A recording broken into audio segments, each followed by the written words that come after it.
You damn right. Hope everybody's having a great Wednesday, December 14th to be exact. Hope you're having a good one. We've got state championship action underway at Jerry World. We'll keep you updated there. In about an hour, we'll have another World Cup semifinal crank up. We got guests for you. We got an actor coming in to hang out with us to talk Blindside and what's it like to go to work every day knowing you're working with Sandra Bullock and Tim McGraw. And, oh, hey, is that Kathy Bates? Yeah, it is. And wait, I get to do a scene with Ed Orgeron? What's that going to be like? We'll get into all that. It is Chad and Zay on this Wednesday. I'm Chad Hastings, joined once again by Isaiah Collier. What's up, Zay? What up, Chad? Just switched rooms. Now we're behind the board. Shout out to Snoop Daniel, handling his business. Shout out to everybody handling their business. Ty filling in. Hope Jeff gets well. Yes, hope Jeff Howe gets better very soon. He's dealing with some COVID this week, and Craig Way is dealing with these championship games. Now, Zay, now that you are in control of the board and the music, any chance you will be playing Alice Cooper singing Christmas songs? Oh, wow. He played Alice Cooper has a Christmas album? I don't know about album. He apparently at some point covered Santa Claus is Coming to Town. Okay. It was odd. Yeah. It was odd. Sounds like it'd be odd. A change of pace. Not necessarily my favorite brand of Christmas music. You'd think it would be, but every once in a while it's kind of fun to hear what that sounds like. Last hour we had a great James Brown Christmas song. Those are my favorite kinds where an artist really does create their own Christmas song. Yeah. And it's only theirs. It kind of belongs to them. So it's kind of a weird idea for me to have a guy like Alice Cooper singing Santa Claus is Coming to Town. But we can deal with that. Sometimes I do like to hear those weird versions. So we'll see what Zay's got in mind for us musically today. We've got our man J.D. Lewis talking fantasy football at 12:30. Zay, your team needs help. Yeah. Not serious help, but it's crunch time. We're in the Final Four. Next week, the championship. If I lose, I'm done. You need everything for nothing. Yeah, y'all need get back on the horse help is what you need, right? Yeah. We're still in a good situation. I can still win it. Even with a 3-game losing streak, I could still win my championship. So I'm in a good spot. Got to get back into that rhythm. We will talk some NFL coming up. And let me get you an update on a state championship game. 6A Division II, Benjamin and Lorain. They are in the second quarter, 7 minutes to go, and Benjamin has stretched it out a little bit. I think they are the favorite in this game, but I'm not sure. 32-20. I do not have all the 6A knowledge, six-man knowledge that our guy Craig Way does. 32-20, Benjamin with the lead in the second quarter. We'll keep you up to date on that. Yo, these guys look winded. Like, you know how much ground you got to cover out here? Right, because there's so much space. Yeah, there's so much space. These guys look winded. I just saw a platoon, hockey substitution. Right, yeah. And it's happening right now. 5 guys just came in for 5 guys. Right. For Lorain. Yeah, just in case people don't understand, it is literally the explanation of what you see. There are only 6 players on each side of the field. Yeah, quarterback stays. All the other 5 came out.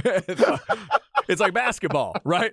All right, 5 in, 5 out. Here we go. Yeah, that's tough to scout. 6-man football. It is a different brand, and you get to watch 2 games of it today at Jerry World. So we'll keep you up to date on that. Also, we want to give love to that all-flex team. Yesterday, we left the air with the offense still to come, and we thought we'd run it all down for you. So let's go spec set piece, and we'll crank it up on a Wednesday. Here we go.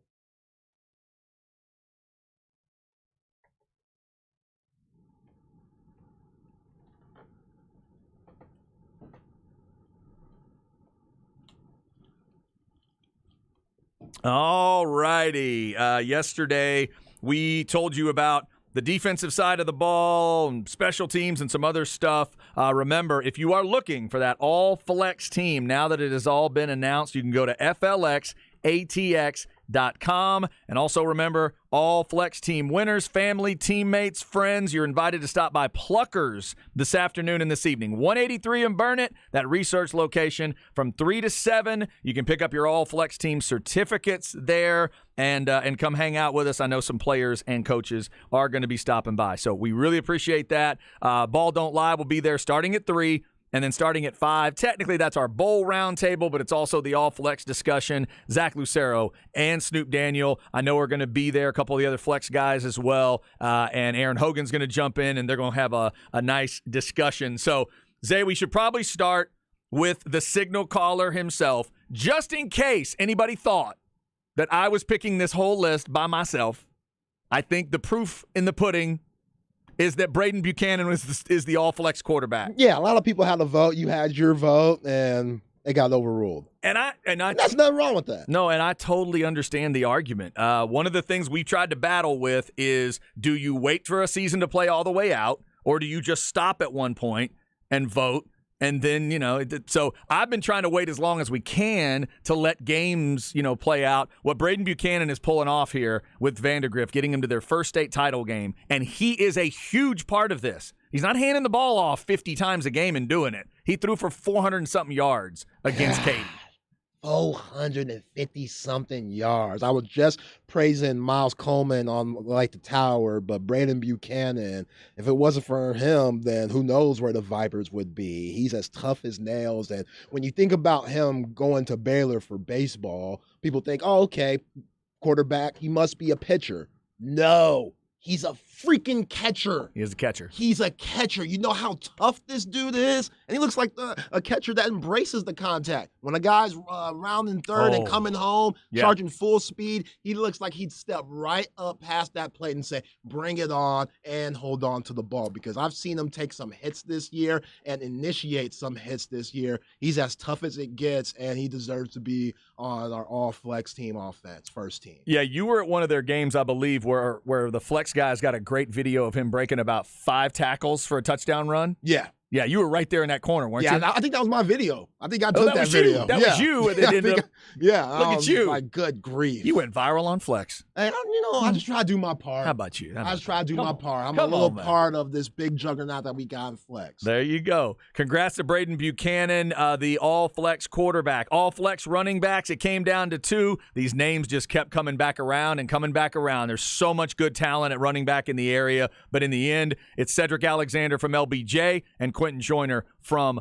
Manor. Best of luck to those 2 young men. Joyner's going to end up at USC, and Cedric Alexander is committed to Vanderbilt, so both going to Power 5 schools. Obviously, Alexander ends with that AISD overall rushing record. Quentin Joyner, I think it was 9 yards a carry this year for him. Ridiculous. Both those guys are just incredibly good, Zay. Yeah, Lincoln Riley's definitely got a good one, and Quentin Joyner next year will be going to USC, and I know Bucky Gabo, he wanted Steve Sarkisian and that crew to wait outside his crib to see if they could get him, but I'm pretty sure Sark and them are good with Trey Wisner out of DeSoto and Cedric Baxter, the 5-star Florida, coming in. But yeah, Cedric Alexander also unbelievable season, AISD record breaker, going to Vanderbilt. Well, he'll be alongside another all-flex team guy, defensive player, Jalen Gilbert out of Round Rock, who just committed to Vanderbilt this week. So I think it's really cool to have 2 guys out of this area going to the same school. Very cool. Yeah, we'll mention Gilbert again here in a second on the defensive side, but shout out to him for getting all flex receivers, Jaden Greathouse of Westlake, Ed Small of Anderson, and Drayden Dickman of Georgetown. Congrats to those receivers. Zay, I mentioned it earlier on Light the Tower. I got was communicating with the Georgetown coach, ultimately ended up emailing back and forth with Drayden Dickman's father, and he said they've been working on kick returns and route trees since he was 3. Excuse me? 3 years old. That's what I'm talking about. That's how long. And I've asked and he hasn't answered yet. I'm like, wait a minute, walk me through that. How do you get a 3-year-old interested in a route tree? But apparently that's how long they've been working on it. So that's awesome. Hey, it clearly paid off because he had an unbelievable season. Jaden Greathouse, we know how good he is. Hopefully the Horns can maybe flip him from Notre Dame. The clock's still ticking there. But yeah, he'll be with Marcus Freeman next year, it looks like. And then Ed Small, the sophomore, who's a Texas baseball commit, another guy. As a sophomore, he looks like a grown-ass man. I remember seeing him at Waterloo, for one of the flex little setups that we had, and I was like, yo, this dude, he looks like a damn college student already. And they're like, he's just a sophomore. So yeah, unbelievable season that he had too for the Trojans. And yeah, big-time wide receivers we got in this area. Wow, guys that we left on the list that could have made it. Oh, there's definitely some. There's no doubt about it. And Ed Small's also a Texas baseball recruit, right? Is that right? Commit. Commit, excuse me. Yeah, Texas Yeah. baseball commit. Yeah. So on the offensive line, all flex team center, Jackson Harrison, that Liberty Hill crew running the ball all over the place. Jackson Harrison, the center, joined by his teammate, Hudson Stillwell, on the offensive line, Jaden Chapman of Harker Heights, Ian Reed of Vandergrift, and Tyler Knapp of Westlake, the offensive lineman. Another one that was really tough to break it all down. There's so much good talent in this area, Zay, on the offensive line, man. All of this was really hard to break it down to this level. Yeah, Dabo Sweeney, he was in San Antonio this past weekend checking out Ian Reed, Clemson commit, and I know he liked what he saw, especially with that upset against Katy. And Vandegrift, they have one of the best offensive lines in the state. Like, that's why, big reason why they're going to the state championship game. And the rest of those guys, 2 Liberty Hill guys, I know Cedric Alexander might have broke the record for AISD, but Liberty Hill, they probably had the best overall run game that we covered this year in this area. So 2 guys being there, not surprising. Congrats to the Big Uglies. Yep, no doubt about it. And as we mentioned to you yesterday, the specialists for the all-flex team were announced. Long snapper Jake Helms of Westlake. This was about as close a competition as we had, because these guys are going to camps now for long snapping and getting rated certain ways. And we had a lot of highly rated guys to look at. Jake Helms of Westlake ended up taking that one. Our all-flex team returners, Cameron Cook of Stony Point. Not a bad running back as well. And then Leonard Moore, not a bad cornerback as well. Yeah. Wish we could have gotten those guys into multiple lists, but they end up as the all-flex team returners. We wanted to make sure that they ended up on that all-flex team somewhere. Leonard Moore and Cameron Cook doing so many different things for their teams. Yeah, absolutely. I think Leonard Moore is a part of one of the best defenses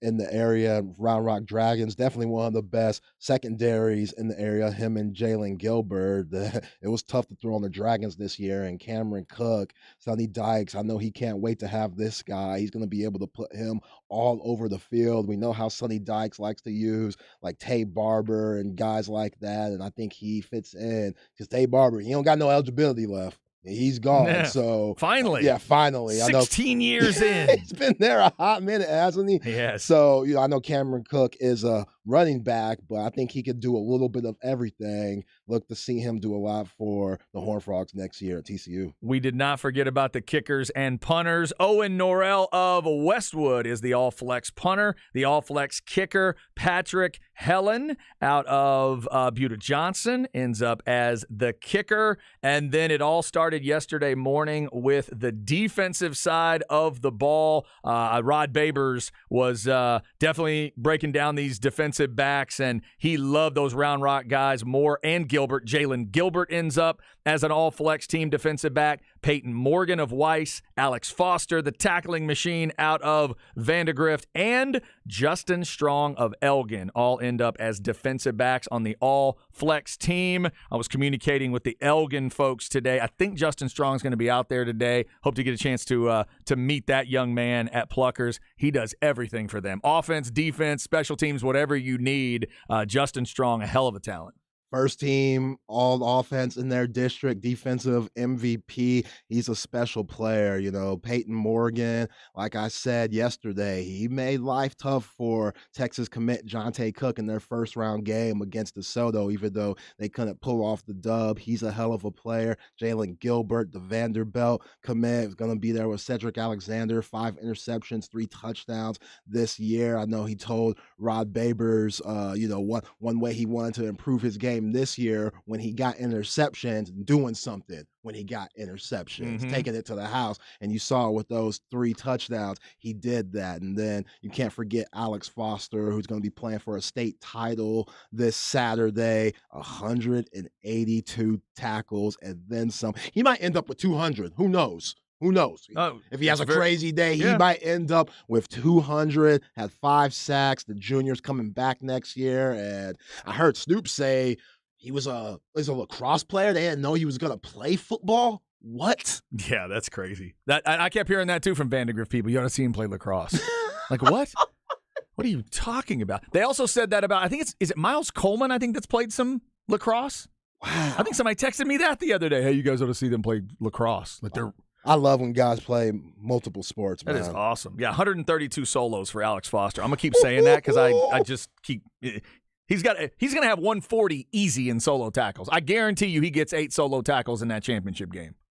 From the safety spot, that's very He's impressive. everywhere for him, man. It's incredible. And you're right, he may end up at 200. As far as the linebackers go on the all-flex team, Brody Bueno of Hutto, Ivy Webb of Anderson, and Reed Vines of Cedar Park end up as our 3 linebackers. We talked about them yesterday, including Ivy Webb and 103 solo tackles, 13.8 tackles a game for Bueno. Reed Vines putting up 88 solos. There's a lot of talent there, Zay, and I know there's been a lot of conversation already that no Dripping Springs guys ended up making the all-flex team. Luca Pacucci is a guy that I wish we could have found a way to put in there. Obviously, you know how much I love Novosad. A couple of those receivers. I'd put Cook and Garen Duncan in if we could. And then our guy, Vickery, on the defensive line, linebacker, whatever the heck. Thompson Vickery, whatever the heck 11 is, man. I would love to have fit him in there, but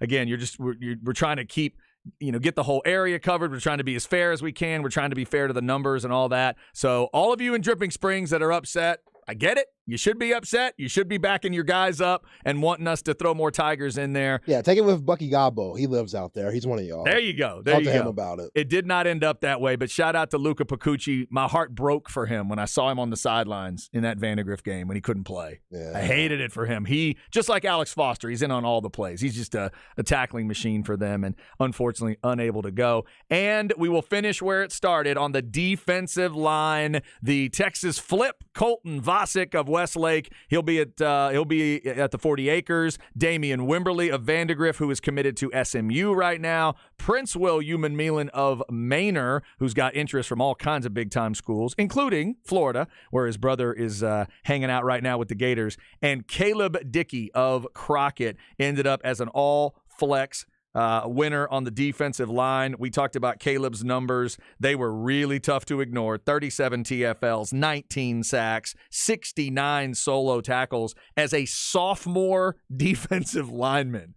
That kid was doing everything out there. So it was a tough discussion at times trying to figure out what you focus on, what you don't. So many great defensive front guys. Hey, shout out to that Lake Travis crew, Willis and Jacob Henry. Both those guys were finalists. They ended up not ultimately making the final list, but those are 2 studs. I cannot wait to see what Jacob Henry's senior season looks like. Yeah, he was another one of those guys. It's unfortunate he didn't get to play in their last few games because he was injured too. But I know Caleb Dickey's pops. He hit us up on Twitter. He's a proud dad. Cool. But what he also said on Twitter, got to get back to work because he's just a sophomore. And hey, this is only the beginning. You got 2 more years left. Pops is like, we could do more. You could get better. You could always get better. If you have that mentality, then, hey, that's a key to success right there. Hey, we're going to get the kid out in the backyard with a jugs machine because his defensive line's got to be able to knock balls away. We're going to get some J.J. Watt workouts going on out there. Oh, yeah. Congrats to all those parents, friends, coaches for helping out, for being supportive of these guys, rooting for them, letting us know about them in a lot of ways. The all flex team, it has been announced, and oh, look at that. The guys at Flex put it all together for you in a nice, easy way. I was scrolling up the whole screen. I could have just gone to one little screen. How about that? Derek and the Flex crew and Snoop and Zach, they put it all together for you. Offense, then defense, then special teams. How about that? Right there for you at flxatx.com.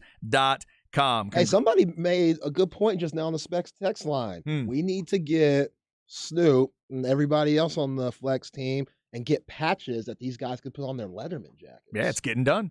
We're doing that? Yeah. We're out here. I think, if I'm not mistaken, I'll give credit to him, even if I believe that was a Derek Cohen idea. Oh, shout out to Derek, Yeah. man. So that will be done. Now, today you can come out to Pluckers 183 and Burn It and get your certificate for the All Flex team. But those patches take a little time to make. Right. So that's going to take a couple weeks. We'll be in touch on all of that once those are made. We had to know the list first, and then you got to get the patches made. So that is going to be done. From what I understand, that the patches will be there. So if throw them on the letter jacket, you can. I love my Letterman jacket. Yeah? I'm sad I can't wear it no more. I look like a creep out here. Why can't you wear it? You look like a creep out here. Oh, you're not. Does it still fit? Yeah. Okay. It still fits. We got it big. You look like a creep because you're a grown man wearing. Yes, a Letterman exactly. jacket. Okay. Yeah. I guess that's true. I haven't worn my Letterman jacket in a while. My Letterman jacket was all like tennis and academic patches. Hey, you still got one though. I still wore them You proudly. still got one. Yeah. Back-to-back district champs. What's up? Yeah. Nothing wrong with that. But I have not worn it in a while. You're right. Also, the as I recall, the jackets we got it had to be real cold jackets. Yeah. You couldn't just wear that jacket as a light layer. The ones we had were like really nice, insulated with those cuffs that would seal in all the heat and everything. It has to be very cold. And when you button those bad boys up, man, that was serious. You need some cold weather there. All right, so there's your All Flex team. Coming up, 105, we got Justin Wells of Inside Texas talking some Longhorn stuff. Obviously, the Chris Beard situation, other things with the Longhorns, and the latest that they're hearing. At 205, Jay Head, the actor that played SJ on The Blind Side, also was in Hancock, has been in Yellowstone, Friday Night Lights. Zay remembers him from back then. We'll talk to Jay. He's coming in studio to hang with us in the 2 o'clock hour. But up next, let's see if we can help Zay's fantasy team and yours as well. It's J.D. Lewis talking fantasy football. So get us those fantasy questions right now as you're heading towards the playoffs. It's 337-3776. Text us your fantasy questions. J.D. Lewis is next on the Horn.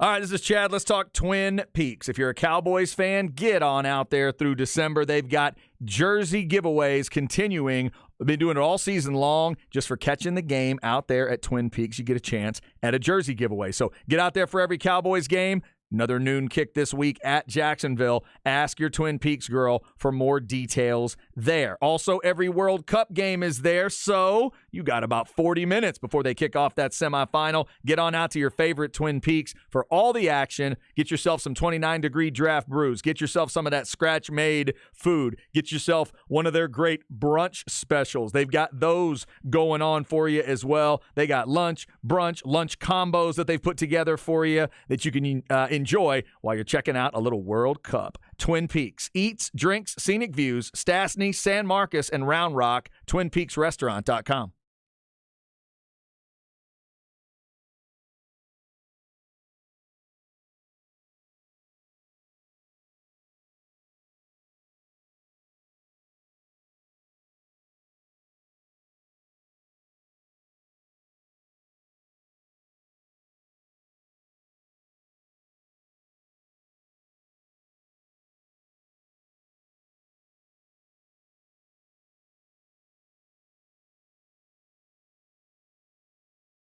All right, let's talk a little underdog fantasy. Easiest place to play fantasy football. I've told you that, but you can also throw a little football in there if you want. How about a little World Cup? France and Morocco, they kick at 1. How about Mbappe? 0.5 goals, higher or lower? What do you think? That's what I'm talking about when we talk about pick'em games. You pick whether your favorite player will have a higher or lower stat total in this week's games for your chance to win big. You want to combine one of those soccer players with a pro football player? You can do that. You want to throw in an NBA guy? You can do that as well. There's a lot of different ways to do it. It's a lot of fun, and you can win up to 20 times your money in a single game. Pick between 2 and 5 players to build a pick'em entry. You get them all right, and you win. Check out the Rivals picks as well. Check out the Pick Insurance option, which gets you a better chance to win. If I can get this taken care of, you can too. It's a lot of fun to have these pick'em games going on. Even if you are a season-long fantasy player, it's cool to have this happening as well. Sign up today with the promo code HORN. Get your first deposit doubled up to $100. Visit UnderdogFantasy.com or find them in the App Store. And don't forget to register with my promo code HORN to get your first deposit doubled up to $100. Must be 18 or over and present in a state where Underdog Fantasy operates. Terms apply. Concerned with your play? Call 1-800-522-4700 or visit www.ncpgambling.org. It's the fastest growing fantasy app in the industry. Check out those pick'em games at Underdog Fantasy.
All right, it is Wednesday. About to get you some fantasy football help.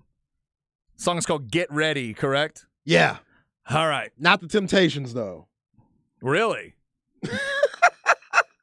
Wow. Well, then you just took my conundrum away because I know it's one of the two big ones and I couldn't figure out which one. So it's the Four Tops? No, this is Rare Earth. Oh, there you go. I missed both. Yeah. Rare Earth. See, for some reason I thought this was either the Temps or the Tops. All right. My bad. Yeah, Rare. that's 1969, and if that's right, which I know people on Specs text line will for sure correct me. These guys did it before the Temptations. So the Temps did do it. Yeah, they did do it. Okay. Yes. All right. Because when I hear this song, that's the first thing I've come up with. I'm like, is this the Temptations or is it the Four Tops? Okay. Yeah. Rare Earth. All right. Going back even farther with Get Ready. That's very cool. All right. Let's see if we can get you some fantasy football help. We'll go to the Vaqueros Cafe and Cantina hotline. It is J.D. Lewis talking a little fantasy football. J.D., what's up? Not a ton, man. Not a ton. Just getting ready for a very important week for 90% of teams out there. If you got a bye, congratulations. That feels really good. But yeah, it's exciting. This is what it all kind of comes down to. Can your team get hot over these next 2 to 3 weeks? How many teams you got in it right now? All of them. All of them. Everything? So I've Okay. actually had an extremely successful year. I think my worst seed is a 5 seed, a 3 seed in one league, and then I got about 4 buys. So it's been a very successful year, but I don't think any team feels all that confident rolling into the playoffs. Right now with a lot of the injuries that have been going down, it's just been such a weird year in fantasy. It just is, and I've been very, very fortunate. Like it takes skill, but it also takes a ton of luck, and I've been lucky that I haven't had a lot of points scored against me this year, which feels like a regression to the mean, if you will, because it feels like a ton gets scored against me every other year. Yeah. All right. Well, let's see if we can help Zay's team out. They're coming off a bye, and they're a little sluggish right now. All right, JD, we got 2 questions here. It's time. I'm in the Final Four, coming off somebody who just got the dub last week in the playoffs. The bye felt good, but now it's getting real. I'm starting Kirk Cousins over Tom Brady. Is that a good decision? Yeah, I don't know. I mean, yes, it's a softer matchup against the Colts, but they've got a surprisingly good secondary. Yeah, I think you have to at this point. I just feel like Tampa Bay is going to pop at some point, but I think I've felt like that for 10 weeks, and it just kind of isn't going to happen. But if they're going to – I mean, the reality is Tampa Bay is not going to be able to run the ball on that D-line of Cincinnati. So I think if they have any chance of getting it done, it's going to be through the air. And so Cincinnati's okay in the secondary. They're a little exposed. But even with that being the case, even when the Buccaneers have played against bad secondaries, Tom Brady just does not have the time to get the ball down the field. And so, yeah, I think I've got to go with you. I think Kirk Cousins is the safer play, and that's what you need this week. All right, and here's my other question. A little more difficult. I got 5 wide receivers. Only 4 can play. Let me know who I should bench out of Jalen Waddle, Christian Kirk, Tyler Lockett, Austin's very own Garrett Wilson, and Mike Williams, who had a very nice week last week for the Cardinals. Man, that's 5 good options. I know, I'm struggling. Okay, all right, you're okay. So let's just process of elimination. I think you have to play Lockett, even though San Francisco's tough defense. He's been so solid. Garrett Wilson, you have to play. He's been hot. I'm a big Mike White guy this week. So I feel like he's going to have a real solid game, and there's a lot of weapons there in New York. So I think you have those 2 guys for sure. And so Mike Williams, who had a very good game last week, didn't re-injure the ankle. I think you have to go with him. So who are the first 2? Now we got Jalen Waddle and Christian Kirk. Jalen Waddle. Yeah, I think you have to bench Kirk. I think he's the one. I like Kirk. I'm starting him in some leagues. But I just feel like with the emergence of Evan Ingram and Zay Jones, Travis Etienne hasn't really gotten going the last few games. Like, I just feel like Kirk can get lost, whereas earlier in the year he looked like he was a focal point. And so I like the rest of the options better. Even with Waddle dealing with a little bit of that injury, I think Tyreek Hill now has an ankle injury, so monitor the health of Waddle. But absence of anything significant, I think you have to bench Kirk. Yeah, because we got to pay attention this week. There's 3 Saturday games, and Jalen Waddle plays on Saturday. So if you waiting for Sunday, y'all better look out because these guys playing early this week.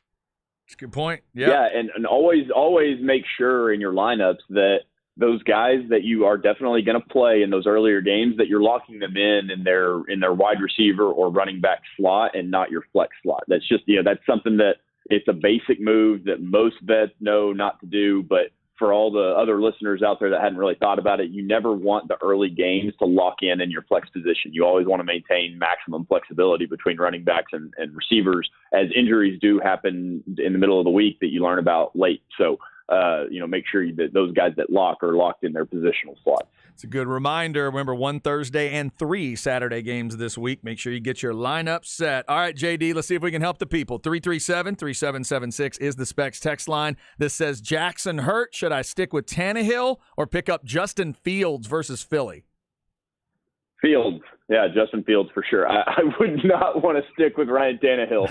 No, I don't want my playoff chances coming down to the Tennessee offense right now. So no, I would shy away from Ryan Tannehill, and I think Fields has a ton of upside. Obviously, running the ball even against a tough defense, he's going to have to do it, and he's been great at it. All right, who do you bench out of these 4, JD? Jamar Chase, I think, Chris Olave, No. St. Brown, or Garrett Wilson. I guess that's the Lion St. Brown. Yeah, so you're not benching Amon-Ra St. Brown. You're not benching Jamar Chase. It was what was the second name you said there? Because you're not benching Wilson either. Olave. Chris Olave, yeah. That's the two one. Ohio It's State Olave. guys. Olave is the one to bench. Yeah, and it's just a poor offense in New Orleans. Olave's talent is special. He's really awesome, but I think they're sticking with Andy Dalton. You don't know what you're getting week to week really from the Saints.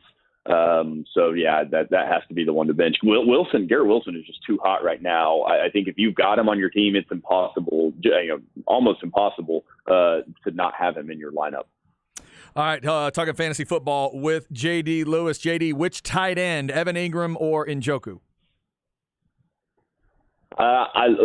Look, Evan Ingram was absolutely spectacular last week. Yes. Do you expect that performance to continue? It could, but I think in terms of what we've seen over a consistent basis with Njoku is he gets peppered with targets. He's going to continue to get that. I mean, you're talking 8, 9, 10 targets. You can't guarantee that from Evan Ingram. And so, since Njoku's been back and actually healthy for this past week, he started to pick that trend up again. I think he's going to have a lot more targets this week. Amari Cooper's a little bit banged up.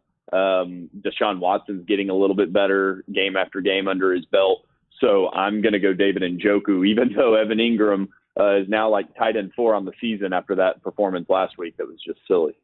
Yeah, he had a great performance, and a lot that had to do with Trevor Lawrence or Jared Goff, who Dan Campbell and that crew, they're looking pretty good right now. Trevor Lawrence or Jared Goff, JD?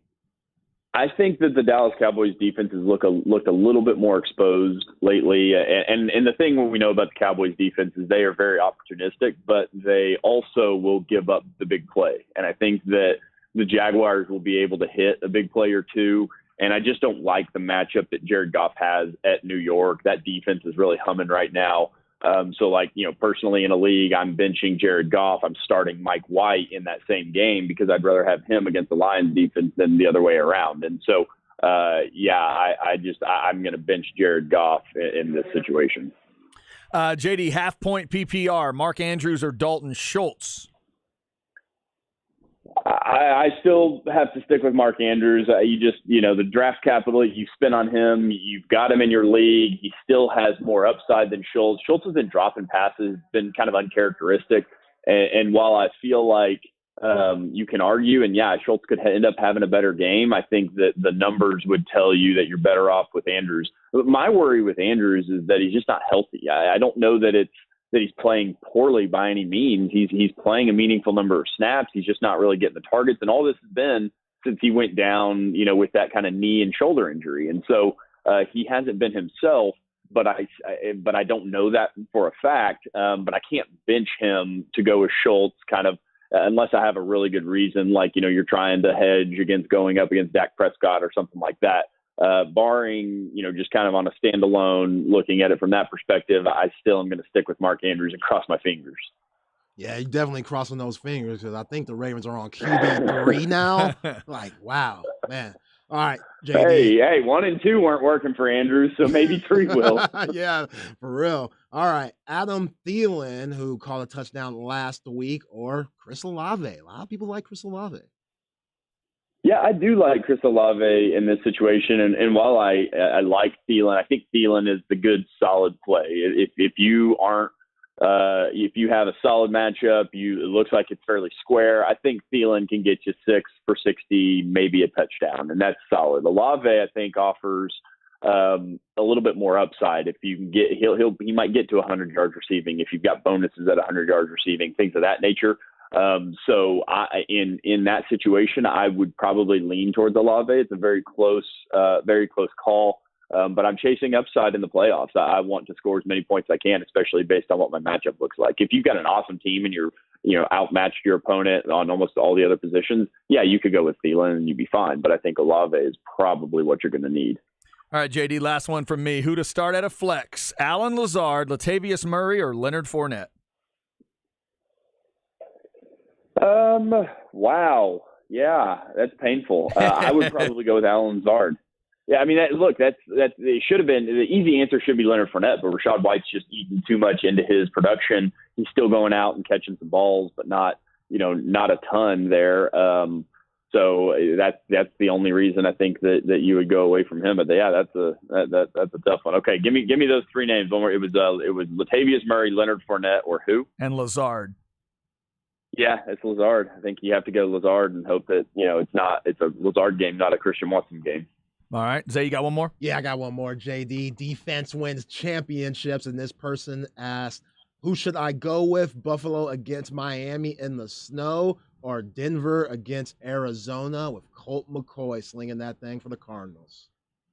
Yeah, the question is which pillow fight's going to be more of a pillow fight, right? Yeah. I don't trust Denver at all, and I think Colt obviously can get up and down the field. He's usually not going to turn the ball over a whole lot. It was kind of the fumble by Hopkins that got returned for a touchdown that made the Cardinals have to start pressing a little bit, and that's when they got into trouble. And they're not going to do that unless they start getting, a touchdown or two behind, later on in the game. I think that I would probably go with the snow game with Buffalo. I just think that they've been really good. It's going to be hard. Tua has not looked great the last couple of weeks. Tyreek Hill's a little banged up. You've got Waddle there, obviously.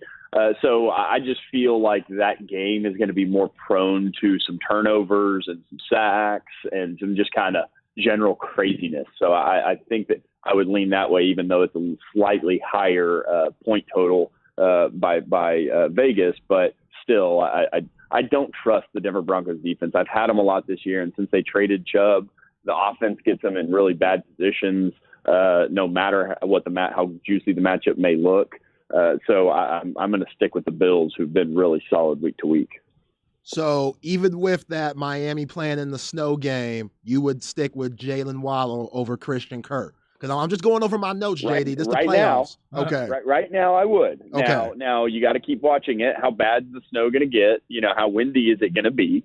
The other thing is going to be Waddle's health and Tyreek Hill's health, but they're gonna move the ball. It's just there's going to be turnovers, and so that's the thing that I'm looking at the most. And so I still think Waddle, Tua can have a horrible game and Waddle can go for over 100 yards and a touchdown, or it could be Tyreek Hill depending on his ankle. So that's kind of what you're monitoring as well. So you're not making that decision today. You're making that decision, probably more on Saturday midday, right before you hear kind of the official weather reports and we have more information on injuries. That is J.D. Lewis. Again, if you didn't get your question in or answered or you thought of a new one, at J.D. Lewis FF for fantasy football. At J.D. Lewis FF. He is thinking about fantasy football as much or more than you are, and he's willing to help you out. J.D., we appreciate it, man. Best of luck to all your teams this week, and we'll talk next week. Thanks, man. Good luck to all you guys, too. Good luck, Zay. Thanks, JD. Appreciate you, man. Good stuff here. All right, so what are we are we technically into the playoffs yet, or are we right before the playoffs in fantasy? It depends on on the league? Okay. Yeah, but everybody should be in the playoffs. Everybody's right like there. JD said, around 90%. Everybody's in the playoffs. There you go. All right, best of luck to everybody in your fantasy playoffs. And again, 1 Thursday game, 3 Saturday games. The bye weeks are done for teams in the NFL. Everybody plays from now till the end, but all those injuries JD is talking about, that will make it difficult for you. So make sure to get those lineups set with the Saturday and Thursday situations going on. All right, coming up, we'll get Justin Wells' thoughts on some Longhorn stuff from Inside Texas and On3.com. A little bit of Longhorn drama, obviously, this week with the Chris Beard story. We'll see what he's hearing from the latest there. Up next in the crap bag, it is our top 5 Whataburger items. We filled in a little for Light the Tower today, and we got inspired. Our top 5 Whataburger items of all time. People have already texted in on what needs to be there. We'll let you know what Zay and I think coming up. Right now, though, let's get you a little bit of a soccer feel. Later, we've got the semifinal. Right now, we got a World Cup report for you with Glenn Davis talking about the team that's waiting on the winner. Here we go. World Cup updates brought to you by Daspit Law Austin. DaspitLawAustin.com. 512-865-6710. The scenes in Buenos Aires, Argentina yesterday at the final whistle were remarkable. Call it the epicenter of celebration. Argentina disposed of Croatia 3-0 in the World Cup semifinals in devastating fashion, buoyed by a Lionel Messi performance for the ages and a pair of goals from breakout star Julian Alvarez. Argentina is in the World Cup final Sunday. Messi, who had a goal and an assist, tormented, teased, and pulled apart a tired Croatia with his dribbling, passing, and footballing ideas. Messi now leads the tournament with 5 goals and 3 assists, and this for a team that lost their opener to Saudi Arabia, and in their second group game against Mexico were on the verge of elimination. It all sets up for Lionel Messi for what he is calling his last game in the World Cup Finals Sunday. The debate will rage on if he is the greatest ever, and all will have their opinion. But one thing is for sure. If Argentina wins Sunday, this will have been Lionel Messi's moment, and he will go down in World Cup lore. I'm Glenn Davis. This update brought to you by Daspit Law Austin and Soccer Matters. This special World Cup 2022 coverage on the Horn is presented by Daspit Law Firm, DaspitLawAustin.com. John Daspit and his firm are personal injury attorneys. They are committed to working for you 24/7. If you get in a car, boat, motorcycle accident, your first call should be to the Daspit Law Firm. 512-CALL-NOW, 512-CALL-NOW. They are bilingual. They'll fight for your right for compensation. That's DaspitLawAustin.com, 512-CALL-NOW.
Craig Way here with big news from Sharp Vision Modern LASIK. Dr. Lancaster, yes, the same Dr. Lancaster that has performed LASIK procedures for many of us here at the Horn, has been voted best of the best by the Austin Statesman readers in the corrective eye surgeon LASIK category for a 3rd straight year. That's a trifecta, folks. So don't spend this football season watching your favorite team with anything less than clear, hassle-free vision. Now is the time for LASIK. You can save 20 to 40% off your procedure by using pre-tax dollars saved in an FSA flexible spending account. And with LASIK starting at $495 per eye and guaranteed financing available, there's no better time. Schedule your free consultation today with the best of the best and start living your best life without the hassles of contacts or glasses. Call 512-596-2020 or schedule directly on their site at sharp-vision.com. That's sharp with an E, -vision.com. Sharp Vision Modern LASIK, official LASIK provider of Austin FC.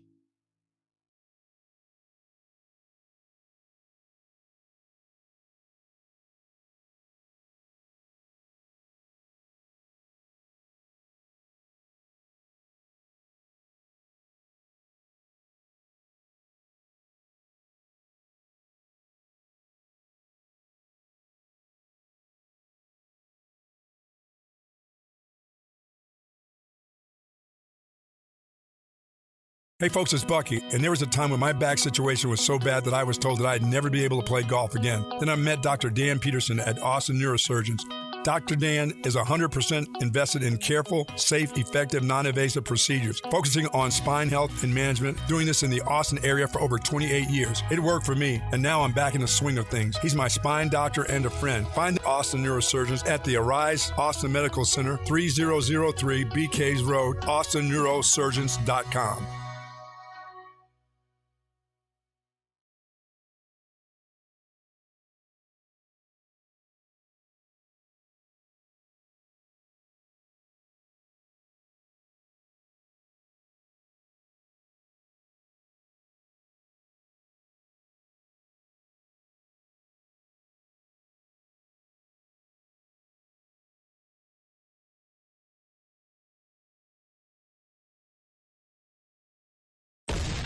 Audio-visual consultations and Tom McKay, the really smart guys who never make you feel stupid.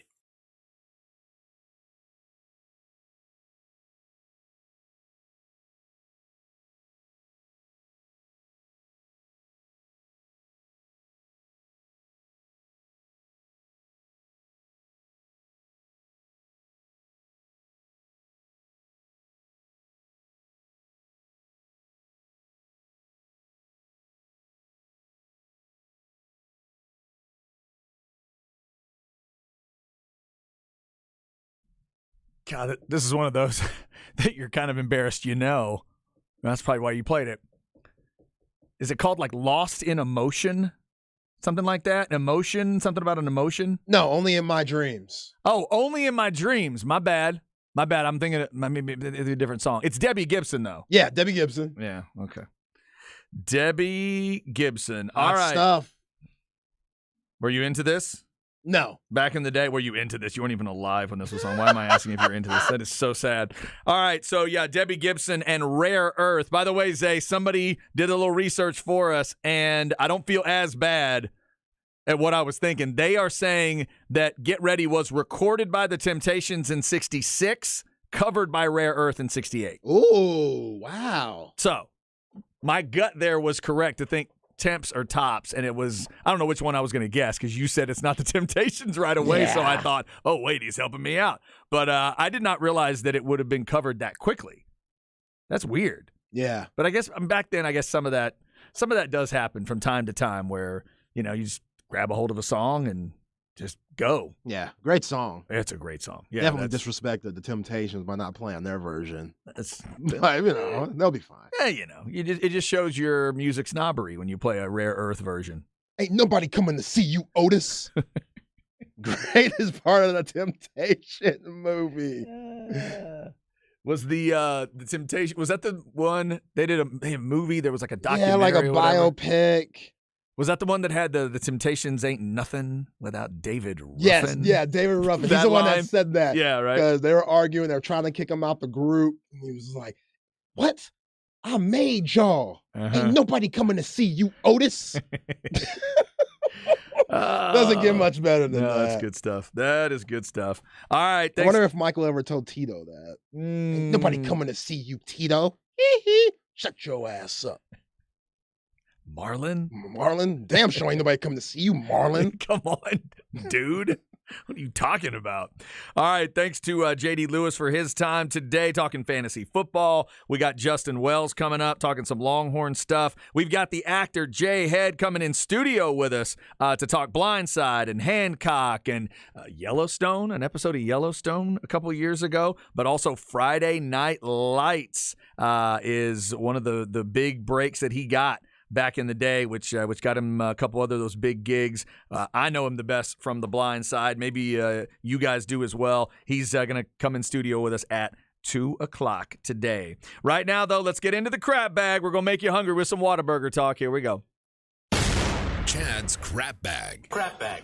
If you need an easy way to remember it, just think of a bag of crap. Brought to you by AV Consultations, 255-8678, or go to avconsultations.com. So today we were helping out with Light the Tower because Jeff Howe is sick right now, getting over COVID. Craig is calling the championship games. By the way, Benjamin stretching it out, 54-20 as they are into the third quarter now in this first six-man championship game. 8 minutes to go, third quarter. These games do take a while. It's weird. Yeah.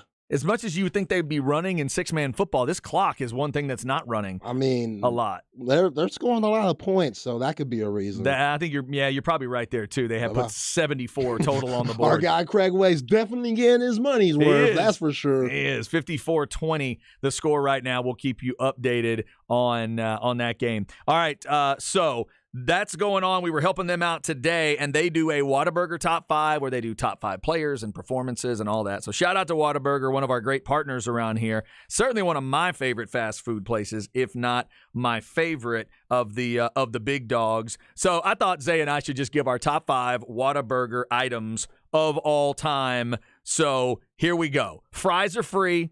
Onion rings are free. We assume you can get that that's weak. With everything. You want to go back and forth here? Yeah, let's start with 5, but who didn't make the list that you were like, damn, if we had 6, it would have made the list? Okay, so based on what was there, like I didn't have, we had a texter sent in, if y'all don't have the Chop House Cheddar Burger, you're crazy. I did not have that make my top 5. Okay. The Chop House Cheddar Burger, a specialized item from time to time. They're mad that it's gone.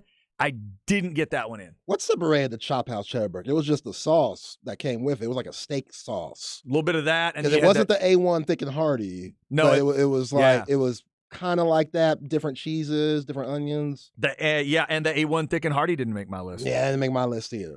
That's one of those. I like it. I don't love it. Top 5, love it. Okay. On that list. Yeah, So the barbecue bacon burger, that didn't make my list. It's up there for me, though. the barbecue bacon. Yeah. Okay. What about this new one, the chili cheese, which I went and had with the Fritos? Is it on your list? That's 5. Is that 5? That's 5, baby. Look at you. Look at you. Yo, I love a good chili cheeseburger. I've been waiting on Dub. I call Whataburger Dub. We've been calling it that since we were kids. I've been waiting on Dub to come through, and they did. And they put Fritos on it. How was it? How'd you like it? I thought it was good. I thought it was good. Didn't make my top 5, but it's good. It's one of those I'd have to have a couple more before it became that level. You really gotta be into a chili cheeseburger to dig it. Because it's a lot. It's double meat. It's a lot. Full commitment. It is a full commitment. All right, my 5, I'm going a little more on the healthy side. I'm going with the grilled chicken sandwich, the old school with the wheat bun. I don't know why they got rid of it. It's one of my favorite Whataburger products. Also, shout out to that spicy they've done a little bit of. Spicy's not bad. Their chicken sandwiches. I'll just make the whole chicken sandwich family my number 5 because they do a good job there. But specifically in the old days, that grilled with the wheat bun. I never had that. Ooh, I used to get it all the time. That was my 5. All right, what's your number 4? Number 4, biscuit sandwich, sausage, egg, and cheese, but jalapeno biscuit, jalapeno cheese biscuit. Ooh, specific. Okay. Very specific. If you don't get the jalapeno cheese, then I'm not okay. Game changer. Okay, so I didn't count an item that's technically not on the menu right now. If I could, the mushroom Swiss burger, when they had it, I thought that was a solid item. I'm not a mushroom guy. That might be my number 4. It's definitely on my wife's list, but since I can't do that, I'm going to sneak the patty melt in here at number 4. Wait, we're only doing things that's there? I thought we're doing all time. No, you're doing all time. Okay, but for me, I didn't want to throw something on there that they just took off. So the mushroom Swiss, it's good, really good, maybe worthy of a number 4, but I'm going to put the patty melt in there. It's sneaky good on that Texas toast. Yeah. It's a messy good time. The patty melt is solid, so I'm going to go there number 4. Yeah, all-time favorites. You could get that anytime, and good. It makes sense why you get it anytime. It's a go-to. All right, number 3. I'm a Texan. Yep. Hatch green chili burger. Oh, okay. I love some Hatch green chili. When it's that season, I'll put it on anything. My tamales, my chicken, pork, a burger. Hatch chili goes good on anything with me. Yeah, love some Hatch chili. The Hatch green chili burger, they did that. All right, so the rest of my list is fairly simple. Number 3, I'm just going with the Whataburger bacon and cheese. It is the ultimate go-to for me. Just your regular Whataburger. You're at single patty, bacon and cheese. It's the right mixture of everything. That's my number 3. That's number 4 on the what on that and it's list? number 4 on Is it number 4 on the actual menu? Yeah, I think is that what you're saying? Yeah, I okay. think so. So their number 4 is my number 3. How about that? That's solid. There it is. All right, number 2. What do you got? Sweet and spicy bacon burger. Okay. All right. I mean, 2 different cheeses, sweet and spicy sauce. Can't beat it. It's hard not to get every time I go there, but I like to change it up. That's a high quality burger. Another all-time favorite. Get it anytime. And yeah. All right. Well-deserved number 2 spot. There's your number 2. All right, number 2 for me. This is where I'm sneaking the taquitos in. Bacon, sausage, the potato, all times of night and day, when you're sober, when you're drunk, when you're whatever. I'm going to go taquitos in the silver medal position. Yo, I love the taquitos. I haven't had them in a long time, but I love them. Highly underrated, I think, by a lot of people. With the picante sauce? Oh, yes. Yeah. Absolute. 1 packet per. 1 full packet of picante sauce per taco. That's how I do it. All right. Number 1. Number 1. Please bring this back. Whoever, if you know anybody at Whataburger, let them know. Zay Collier told you to bring this back. The Pico de Gallo burger. Oh, I don't think I ever had that. Oh, man. The Pico de Gallo. Whatever sauce that they had with it was on point. Sometimes you could throw jalapenos on that joint if you're feeling real spicy and going crazy. That's one of the best burgers I've ever had, no matter what. No matter what place, what we're talking about, that's one of the best burgers I've ever had. All right. I like that as a number one. My number one has already been mentioned, and it is the sweet and spicy bacon burger. Yeah. If they ever take it off of those all-time favorites, I might chain myself to a location. It is so good. It took over the original bacon cheeseburger. It got over that A1 Thick and Hearty, and it surpassed them all for me. It is my favorite item at Whataburger now, so I'm going to make it my number one. We're getting a lot of good thoughts in on the on Can't the hang on that text number line. one. It's my number two. I can't. Yeah, hang no, on it's that. right there. I know it's right there. It's If we had to do items that are in store right now, it'd be number one for me too. yeah. I like your all timer though. There's something they need to bring back. Somebody else is saying they don't do the jalapeno cheese biscuits anymore. No, That they need to bring those back too. No. So we need to check. You need to check into that. Oh, my chest. That hurts. Yeah, somebody said y'all just made me real hungry. I want to order like 4 burgers. I know. Sometimes that's what we do. Someone else is just throwing in the double meat, double cheese with jalapenos. Look, Can't go wrong. yeah, the double meat option is obviously a great one. To me, that's if you want to consider that a separate burger, then I think we'd have to have a whole separate conversation. But yeah, I know folks like to go the double. I usually like to stay with a single at Whataburger, but what am I talking about? The sweet and spicy is a double? Yeah, it's a double. Yeah. I mean, you could go with a sweet and spicy junior. They have that? Yeah. Whataburger does a lot. They have You'd be surprised. They have a sweet and well, spicy. they'll modify it, bro. They'll make it the exact same way, just the smaller patty. With a junior, huh? Yeah. Never tried that. All right. Yeah, if you're feeling guilty, you don't want to go all out. My diet sweet and spicy bacon burger. I got to try that out. All right, there's your crab bag for today. Little love for Whataburger. Sorry if we made you too hungry there. Justin Wells of Inside Texas coming up next. We'll talk about the Texas basketball situation, getting ready for that bowl game as well. Signing day's coming up. Is there any recruiting news we need to know about? You know Justin will tell us coming up on The Horn.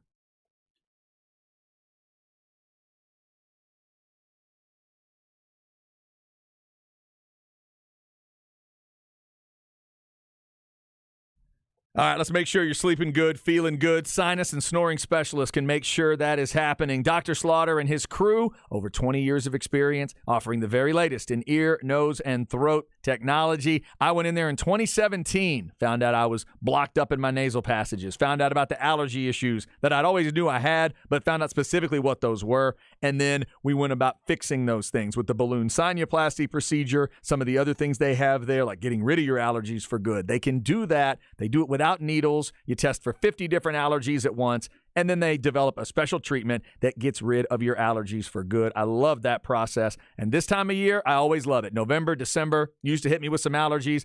Thank goodness, knock on wood, I don't deal with that anymore. Call and set up an appointment today. Find out what they can do for you. 512-601-0303 or go to sinussnoringent.com. It's sinus and snoring specialists. Feel clear, rested, and healthy. Hi, I'm Josh. I'm Stephanie. And I'm Greg. We're the same Austin family that started A-Plus Air Conditioning and Home Solutions over 45 years ago. When you call A-Plus for a new system, you get my dad, Greg, or my brother, Josh. Dad helped start the Austin Energy programs, and Josh has been by his side since he was 16. Call A-Plus Air Conditioning at 512-450-1980 for fast service, seasonal checkups, and affordable prices on new Lennox systems. You can't do better than A-Plus. License B5235C.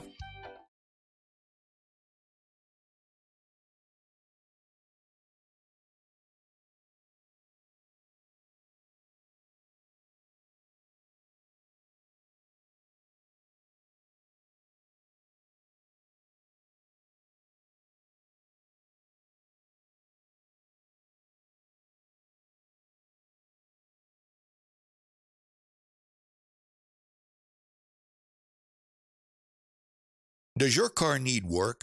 Are you putting it off because you dread the hassle of taking it to a shop? Now you don't have to with RepairSmith. RepairSmith mechanics come to you and do the work in your driveway. That's right. Any work your car needs, from simple jobs like oil changes to major repairs, they do it all at your house or workplace, even on weekends. Your day can go on as planned. Expert RepairSmith auto mechanics will arrive with all the parts your car will need, so there are no delays. Your car is ready right on time, and they'll leave your driveway spotless. How much does it cost? RepairSmith's prices are competitive with your local shops. Why hassle with taking your car to a shop when the shop will come to you? Go to RepairSmith.com for your free instant quote, plus get $25 off any work over $99 with code QUOTE. That's RepairSmith.com, code QUOTE. RepairSmith.com, code QUOTE.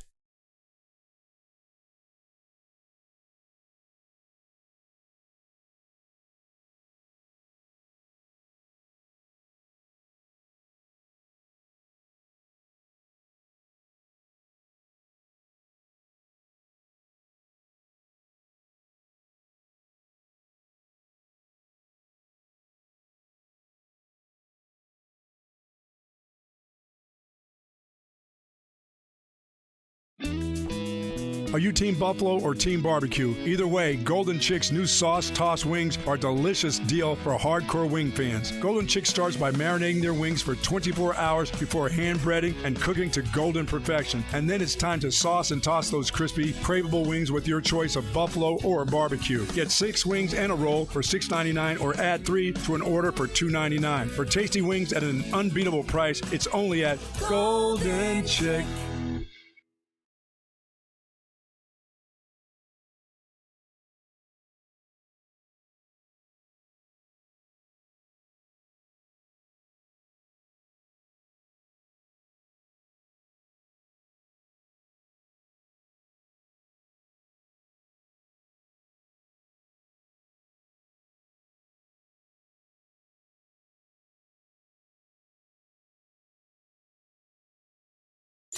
This hour is brought to you by Apple Leasing, where you only have to pay for the new half of the car or truck, the half under factory warranty, and any make, any model. Click appleleasing.com and see how easy it really is.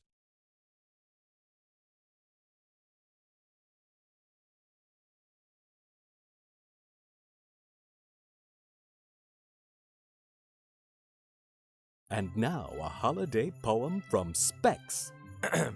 'Tis the season for shopping and gifting galore, and with Specs' lower prices, you'll always save more. Specs' selection is stunning, the aisles stocked deep. You'll find all your favorites to give or to keep. If sweets are your thing, then start walking briskly. For Specs' maple pecan pie is made with Crown Royal whiskey. For family and friends full of holiday cheer, we'll see you at Specs. The fun starts here.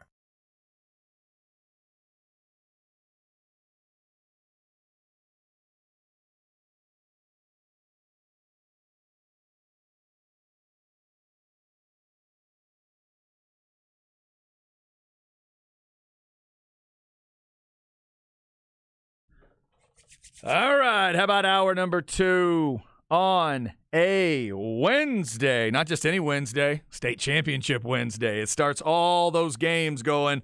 They throw 3 of them at you every day for 4 straight days, which gets you all 12 of your champions, and they are starting with the 6-man games today.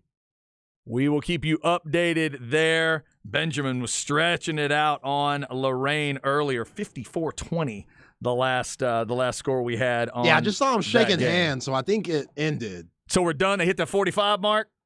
What? They have a rule like in that a skunk rule. They have a skunk rule. It's a 45 rule, and I guess it exists in the title game. Okay. I guess. Yeah, it just happened. Okay. They just ended. All right, so it is going to be Benjamin getting that win and getting the first state title of the year. We kept you updated on the crazy situation with Texas women's hoops. Just real quick, they're at Jackson State. It's not going to tip till 2 o'clock. They had a leaky roof in the building, but it will be on 105.3 The Bat, 1:45 pregame time, and a 2 o'clock tip. Also, the World Cup semi is underway, and there's already been a goal. We're in the 9th minute. France has already put one up on Morocco. It is 1-0 France. Winner gets Argentina. We'll keep you up to date on that one. Let's go to the Vaqueros Cafe. Just got back from the dentist and some oral surgery, so half my face is numb. But otherwise, I'm straight. That's never good, man. When you feel like you can't even drink liquid normally, and because your face is half dead. At least you don't sound like that, Jay. Oh yeah. And here's the great part: I didn't go into that appointment thinking I was going to get sawed on this morning. Oh. So This is this has been a fun day so far. Oh man, yeah, that's rough. That is rough. Well, we hope that we hope everything gets to feeling better very quickly. Before we get into some Longhorn stuff, I mentioned the state title games are getting started in high school. One of our area teams here, Wimberley, makes the championship game, but to get the title, they're going to have to beat Carthage. Since you're out there in East Texas, I thought I would ask, just how good are the Carthage Bulldogs this time? You know, before last week, Carthage had only had one team score and be in the lead on them all season. This is your normal, typical Carthage Bulldogs team. No weaknesses, talent top to bottom. There may not be any big four-star, big D1 type guys in the senior class, but they are loaded with some really impressive young underclassmen. They've got a good quarterback. They've got really, really good defense. I'm not as familiar with Wimberley. I know they've had a great season as well. I just know Glen Rose really gave Carthage the best game they've played all year. It took 15 games this year for them to play a game that wasn't a double-digit win. It took a lot. It took 12 games for them to play against a team that was beating them, essentially, when they played Gilmer in week 3. And so at the end of the day, man, like I said, I don't know enough about Wimberley, but I know about Carthage. I've seen them play twice this year. They're just solid, man. There's not one position on that field that's weak. And they've got a freshman running back you're going to see get some carries named KJ Edwards.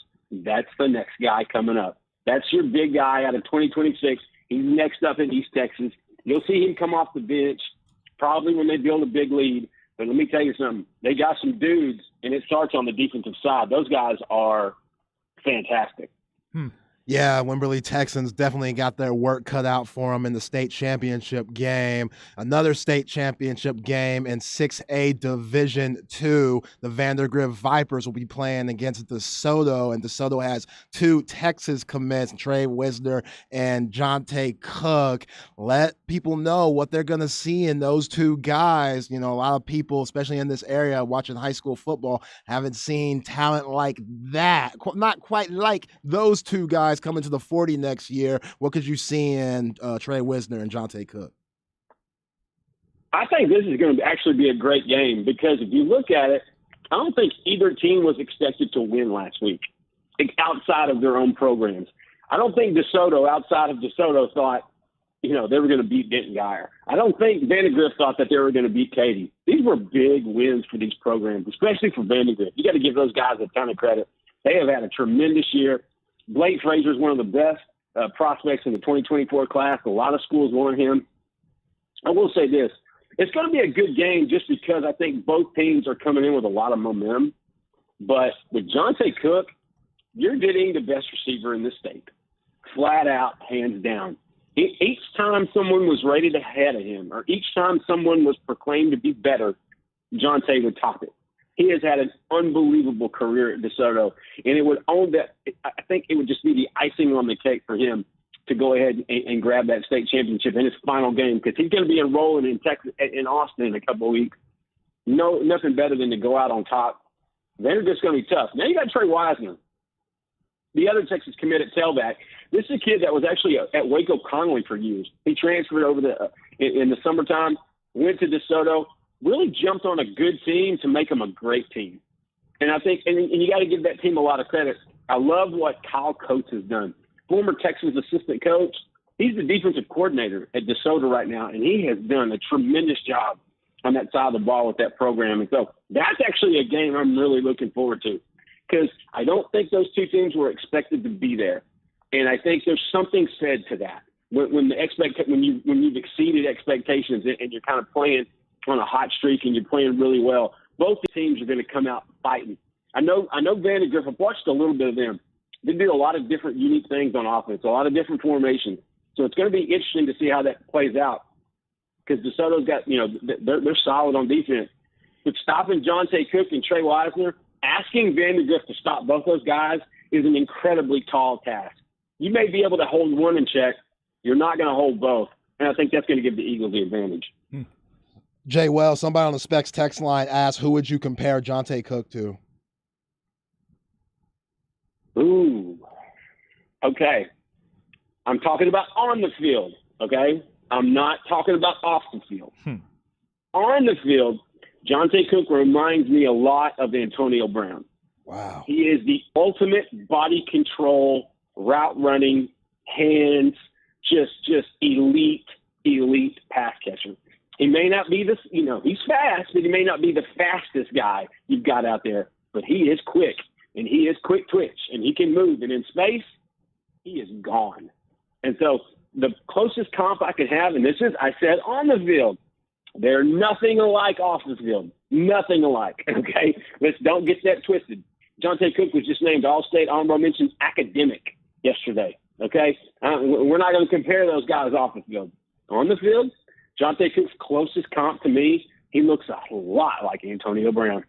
Wow. Interesting. I like that. Yeah. All right, Justin Wells, Inside Texas, on3.com. Justin, a question on this basketball situation. Obviously, it's very complex, and a lot of Longhorn fans are just trying to process what it is. I'm not going to ask you to speculate much, but what I will ask is kind of what's the next step for you? I'm assuming Rodney Terry's going to coach this basketball team for a little while, but then what? Anything that you would tell Longhorn fans today about what's going on with the men's basketball team? Yeah, that's definitely that's a touchy subject. You hate having to be involved in something like this. I know Monday morning, I think everybody was pretty shocked when all this came out. And so right now, I think the way to look at it right now, to be the most level-headed, like I said, I'm not going to speculate a ton. I would be incredibly shocked if Chris Beard coaches at Texas again. I just don't see a scenario where you can bring him back. Now, how would we know any different when the athletic director, Chris Del Conte, is still in his office? Answers. Yeah. This program needs answers. These fans need answers. This university needs answers. And sticking Rodney Terry out in front of the media after a game to take those questions is Bush League. That's what needs to happen next. I think the team's going to be fine. Listen, Rodney Terry is a dude. He's an incredible coach. He left the head coaching job to come back to Texas. This is a guy that I think is more than qualified to run this program. And the players love him, and they'll play hard for him. And at the end of the day in basketball, that's probably the biggest factor. But beyond that, we need some answers from Chris Del Conte. And I know they're probably letting the process, the judicial process play out. I know they're probably going to let, all that stuff kind of straighten itself out. Either way, until someone from that athletic department stands up and lets people know what's going on, everybody's going to be in the dark, including the team. And I have a hard time digesting that. I think these kids deserve more. I think they're an incredible bunch that can wind up making a hellacious run this year. Isaiah, you and I talked about this before. This is a really good team top to bottom with really good veterans and really good young youth and experience. And I feel like Rodney Terry's probably going to be the coach for the rest of the season. It reminds me, I believe it was 88 when Michigan fired their head coach. I believe it was in the middle of the year. And I can't remember what the circumstance was, but Steve Fisher took over. And behind with Rumil Robinson and Glenn Rice, they won the national title. I could see something similar with this group. They're really good. This is a top 5, top 10 team. This is a group that's going to make a run, and they've got the guys to do it this year, unlike in the past. But anything more than what we know there, we still got to wait for Texas athletics to come out and talk about it. We're waiting for Chris Del Conte to come out and start talking about what's happening and what's going on next. And until we get that, it's all going to be speculation and conjecture. What time limit do you think is fair, Jay Wells? Like, when do you think CDC needs to come out and say something? I know it says, you want to do it as quick as possible, but there has to be a time limit on this thing. 2 days ago. Yeah. That's the time limit. Yeah. That's the time limit. Don't stick your interim head coach out there to answer all those questions. The Texas media, you know how the Texas media is. They're going to poke and prod because that's the most important story. They want to know what's going on so they can report it accurately. If you're having to get that from the interim coach, that's optically that's bad. I think something needs to come out. Again, I guarantee you They're waiting for the judicial process to play out. You're going to get the line in the sand. Hey, it's a process with the law right now. Got to see what they do. But I think there's enough evidence right now to where CDC could come out and make a statement and let people know, okay, this is kind of where Texas program is going right now. This is kind of where they're headed. For whatever reason, that hasn't happened. You asked me when I think they should do that. I think it was 2 days ago is when they should do that. Any time between now and then would probably be beneficial, especially before their next game. Yeah. Yeah, Jay Wells, clearly it's unfortunate, but like you said, Coach Terry, he's the interim head coach at the moment, and this is a trial run for him to maybe be the coach next year in 2023-2024 season. How do you think that they're going to go that route? Clearly, CDC, they're not thinking that far right now, but do you think Coach Terry would be a good fit? And if not, who would be out there? Who would you look at this point? They better be thinking about that. If they hadn't been thinking about that since Monday at noon, I don't know what they're doing. I certainly hope they're thinking about that. Look, Rodney Terry's a guy that I think is more than qualified to run the program at Texas. This year is going to be, the rest of the season is going to be, like you said, his trial run to see if he can do that. I think you're going to view it as expectations and how they produce. If this team makes it to the Sweet 16, Elite 8, I think it would be pretty hard to get rid of Coach Terry. I think that's somebody you would have to strongly consider, okay, I think this is the right guy. Like I said, this guy's coached at Texas for years. He's been a head coach before. I think he's got the skins on the wall, and I know you and I both know basketball. The biggest thing with basketball is, do those players play hard for you? Do they enjoy playing for you? Do they like being around their teammates? They've got all that right now. It's a really good program inside. And so it'll be interesting to see if Coach Terry can make that run.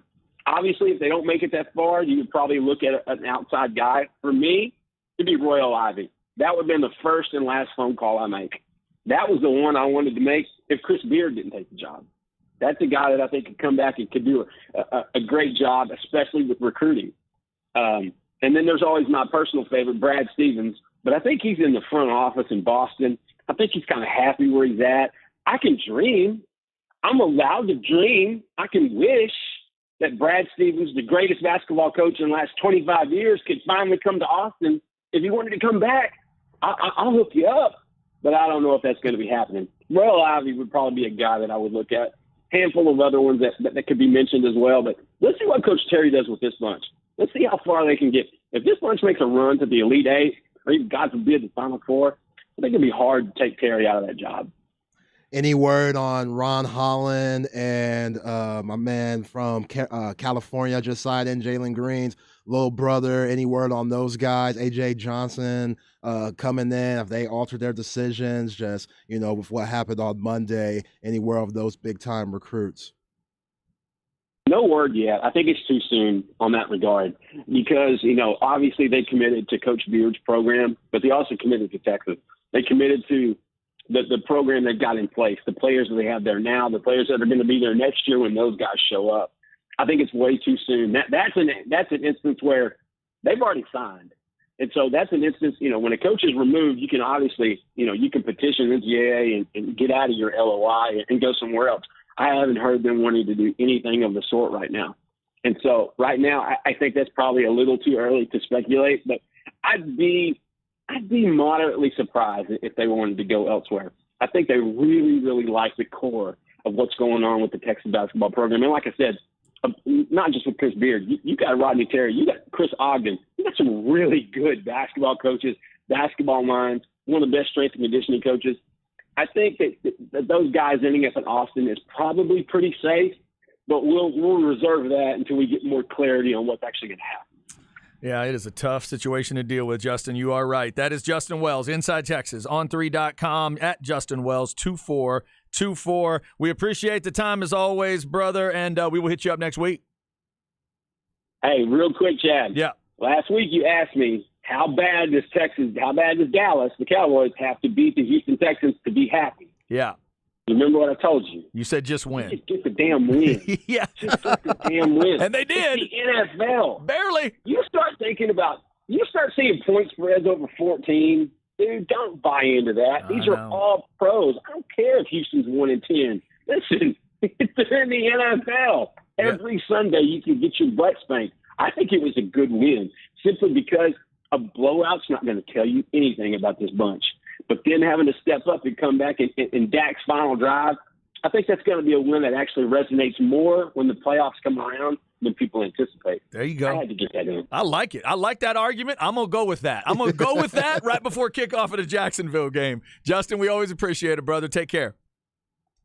Nothing but love. Good, Thanks, Jay Wells. Good stuff there, as always. And, yeah, a tough discussion around Texas basketball, but I thought he made some good points there. All right, coming up next, a little Flex 30 for you. The All-Flex team was announced yesterday. We got an event coming up tonight. Plus, we've already got a state champion we can tell you about as well. Stay with us. It's The Horn.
Oh, you're picking some wonderful metal songs lately. They're just out of my range. It's perfect. Perfect. You're going to like this era, and I feel like you're in the 70s where I'm just outside of it. I don't know. Is it called Rock Bottom? Yeah. I don't Good have guess there. I don't have it. Who is it? UFO.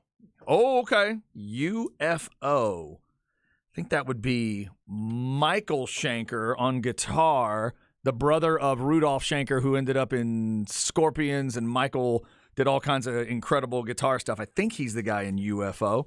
I may have that right, but wasn't able to identify the band UFO. You don't sound too confident. Yeah, no, I believe I'm right on the guitar player. Okay. I just didn't recognize the song. Yeah, UFO, a little out of my time there, but respect the hell out of the Schenker brothers, man. Love some of the MSG stuff that came later with Michael Schenker. UFO, Debbie Gibson, and Rare Earth. Now, that's a combo you don't hear every day. You don't hear that every day. Thanks to Zay for all the great music, as always. Thanks to you for checking in today. We got a lot of stuff going on, including a state championship to talk about on that 6A level. We have one state champion that has been crowned. They've thrown gold medals around their necks and given them that big trophy. We will get to that all-flex team event and tell you what's coming up at Jerry World later today in the Flex segment. Here we go. Flex ATX for the best high school sports coverage. Listen to the Horn and go to FLXATX.com. Flex 30 is brought to you by Brain Vault. Brain Vault is a revolutionary and patented mouthguard that has been proven to help reduce the risk of concussion. Visit BrainVault.com and join the movement. All right, six-man football. They threw down the smaller barriers. They threw down the smaller goalposts at Jerry World today, and we've got two champions to crown, and one of them is Benjamin, who got it done against Lorain today. Early in the game, Lorain had a bit of a lead. Benjamin took the lead, and then they took it all the way out, and they run-ruled them effectively. They skunked them, 45'd them, whatever you want to say. The number is 45. If you win by 45 or more, if you're leading at any point by 45 or more, the game is over. At that moment, Zay, and they won 68-20. Yeah, I glanced at the TV in the first segment, and I saw a Benjamin player, number 66, take one to the house on like a 44-yard bomb. It looked like a normal offensive guard, but six-man, he's a wide receiver. He's eligible. So went down the field, took it to the house. They were forcing fumbles and whatnot. Congrats to Benjamin. There you go. Benjamin wins the state championship. So, and that's something I think they need to seriously consider at all levels to avoid some of the stuff we saw in this area with LBJ this year. Good point. You got to figure out a way to, and my thought would be put in a rule like that the moment the third quarter starts. First and second quarter is up for grabs. If it's 150-0 in the second quarter, tackle somebody. But the moment we start the third quarter, if you're up by a certain amount, we're done. Yeah, I mean, you could run the clock. Usually both coaches have to agree to that. And right. And we've seen that more that in basketball. Yeah, we've seen that. So I think there was a game with LBJ where they started running that clock in the second quarter. Yeah, they were putting up numbers this year. Cedric Alexander breaking records. Yeah, to me, that's what it turns into for people is, oh, you're beating somebody that bad. You shouldn't do that. Sportsmanship and all that. Okay, just pick a number. Like, vote on it. Do something amongst all the coaches. Let every coach at every division put a number down. Coach, what's your number? Is it 40? Is it 45? Is it 4 touchdowns? Is it 8 touchdowns? Let's figure it out. The courteous thing to do is just put in third, fourth team guys. Like, usually when you get to this part of the year, you bump up your JV and maybe some freshman guys just to see what playoff football is like. Let those guys get in there. Yeah, and then that's a lot of what LBJ did. And you had games where Cedric Alexander would have like 8 carries, 8 or 9 for 200. Yeah. Because they just couldn't tackle him. So that's something they may want to think about. That's one thing from 6-man. I think the rest of that 11-man may want to take a look at. 68-20, Benjamin gets the win. A little later on, Willie Nelson's hometown of Abbott is going for a title. They're taking on Westbrook in the other 6-man championship game. That's 6-man D1. Then they'll take off those little goalposts and the smaller barriers, and then they'll get to 11-man football tonight with Albany and Mart. That should be an interesting matchup. That's Quan Cosby, right? Quan Cosby was a Mart guy, I believe. That around like Central Texas, got Waco that, area. Yeah. That's what I believe. I know he's from there. Yeah. I think that's right. And then Albany is kind of out the way, sort of out towards where my parents grew up. Pardon me, Quan, if you're listening, but I may lean a little towards Albany in that game. Little town out there, kind of out to, in West Texas. So that is coming at 2 o'clock, and then, that's at 7 o'clock tonight after the Westbrook Abbott game at 2. So state champions getting crowned. Also, if you missed the All Flex team, check out FLXATX.com. Congratulations to the All Flex team members, and we're inviting them all out to Pluckers tonight, 183 and Burnet. We're going to have our bowl roundtable, but also we'll turn it into an all-flex discussion as well at times. Rod and Harge leading things out there. Aaron Hogan's going to be hanging out. Zach Lucero and Snoop Daniel from Flex, and looking forward to getting out there for a little bit, meeting some of the fellas. You said you're going to roll over there, Yeah, I'll too. roll over there, show my face for a little bit. There you go. 183 in Burnet. Love that location of Pluckers. Also, when we have an event at Pluckers, I have to show up because my wife has to have dinner, and I want to stay married. Yeah. So if I don't bring the lemon pepper wings home, we have a problem. So I gotta go get the wings. I mean, it's just that simple. So we will get that done this evening, and you can come pick up your All Flex certificates. And like we talked about earlier, there is also there going to be some patches made, but that'll take a little bit of time. But the certificates should be ready for you today to get on by there. Congrats to all of our guys, and we are trying to, with this flex idea, and expand what Snoop and the guys have already done, but shine the light on all these different stories and all the stuff. And we've been getting, communication back from coaches that are so happy about this, that we're giving their kids some love. One coach mentioned something, Zay, I hadn't even thought about. I think it was Coach Clausen at Elgin that mentioned this, but he said, I'm so glad the kids are getting this attention. I'm so glad they're getting this love. They deserve it, especially after shutting down 2 years ago. And I keep, It is one of those things I remember about, many things I remember about that COVID time period in sports, was how weird things were. But the high school level was so weird to think about, where all you want to do is just, if you want to be a high school football player or, a supporter of the team or whatever, your whole world just got shut down and changed and altered for a year. It just didn't feel right. And so a lot of these kids now that are juniors and seniors, they had to fight through that a couple years ago. So I hadn't thought of that angle, but shout out to Coach Clausen for reminding me of that. Yeah, interesting way to look at it. I remember basketball. It was right around state championship for basketball over there at the Alamo Dome, and they didn't even get to play those games. We know they canceled March Madness around that time. Yep. We know what happened at the Big 12 championship, where Shaka Smart's team had to get off the court and stuff. Craig was up there in Kansas City, and crazy time. And can't believe that was only 2 years ago. I know. It feels like just yesterday. It feels like, in a way, it feels like yesterday, and in a way, it feels like a long 25 time. years to me. Yeah. How long ago that was. But yeah, shout out to all those kids that dealt with all of that, and obviously a big congratulations to our All Flex team members. And of course, we've got that Vandegrift game for you on Saturday at 3 o'clock, taking on DeSoto. I'm seeing every text I'll see, Zay, of people throwing in their ideas, their predictions on the game. I want to make sure that Coach Sanders and the Vipers hear this very clearly.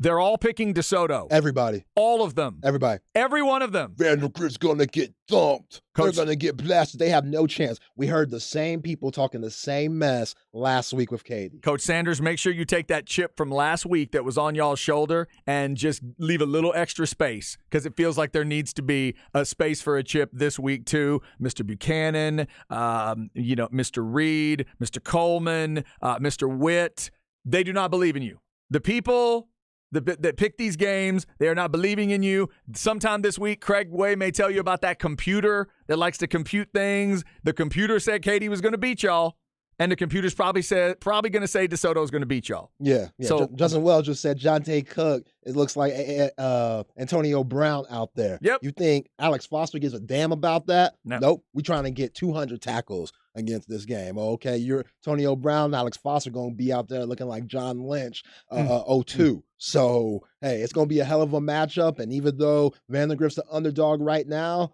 they don't think that. Yeah.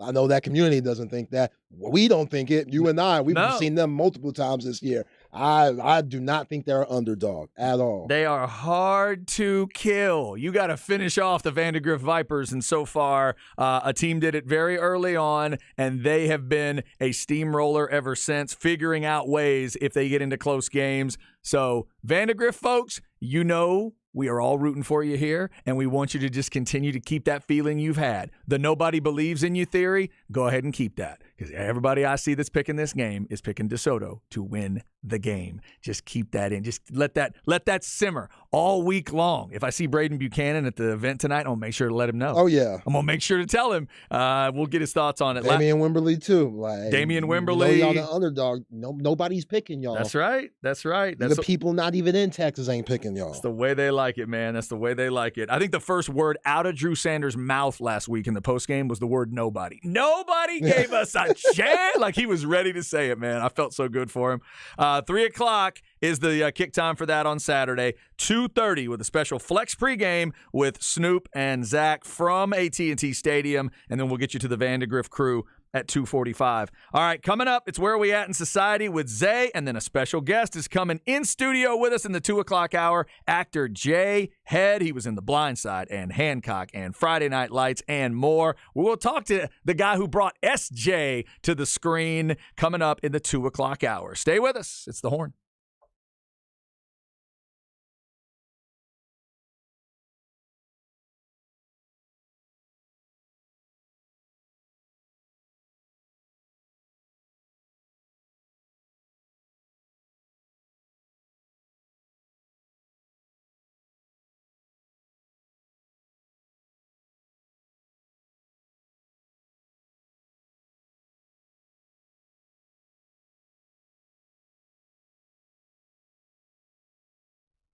This is Chad. Let's talk Apple leasing. Love my new car from Apple. Got to do a little bit of driving today. Go get the kid picked up to school, then get back to the Flex event and all of that. Got to have a reliable car, and that's what I've got now. Thanks to Apple Leasing. They will make it easy for you to get whatever car or truck you're looking for. Any make, any model. Are you looking specifically for dependability? Or it's a 2-door, or it's a 4-door. I got to have this color. I got to have this. I'm looking for this. I want this feature. They can deal with all of that, and they'll go out and they'll find the options for you. They're going to save you all that time. They'll save you the dealer hassles because they get all the same discounts and incentives that the dealers do, but they'll keep the hassles for themselves. You'll sign everything with DocuSign. Sign it electronically so you're not having to worry about all the paperwork hassle. It is the easiest and safest way to get a new car, and the end of year selection right now is incredible. So it's never been a better time to get that Christmas gift you've been thinking about with that car or truck. They may even throw a bow on it for you if you ask them, and I know they'll deliver it to your driveway because that's what they did for me. 346-9977, 346-9977,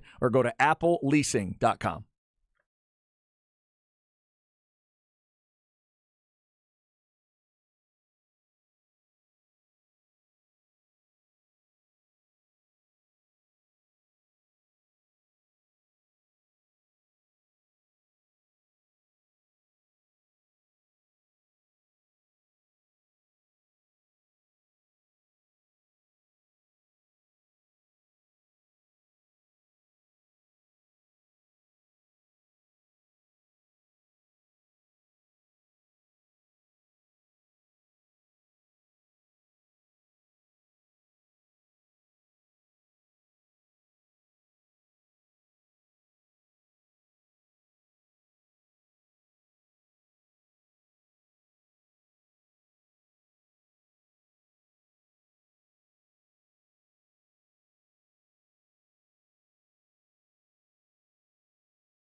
All righty. Sounds kind of British. I don't know. Sounds kind of you don't know. Cool for cats. Definitely sounds British. Who is it? Cool for cats. Cool for cats? Squeeze. Like no, the group's called Squeeze. Sorry. Oh, the group's called Squeeze. Okay, I didn't know what was going on there.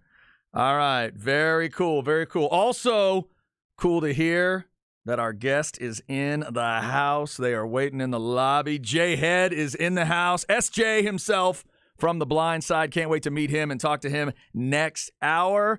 We are going to get that done. And he's just kind of in the area visiting some family. Apparently does some public speaking. He's got a foundation that he's very proud of. We're going to ask him about that and what it's like to work with all those big-time actors and what it's like to be a big-time actor at that young an age and how things have gone for him. He's up in his 20s now. We're all getting old. The kid that played SJ is like 25. Come on, man. We'll get a conversation in with him coming up at 2 o'clock. Get you that championship update again. Benjamin wins the first 6A title 68-20. We've got the soccer game going on, World Cup semifinal. It is at the half now. France had a really early goal. 5th minute.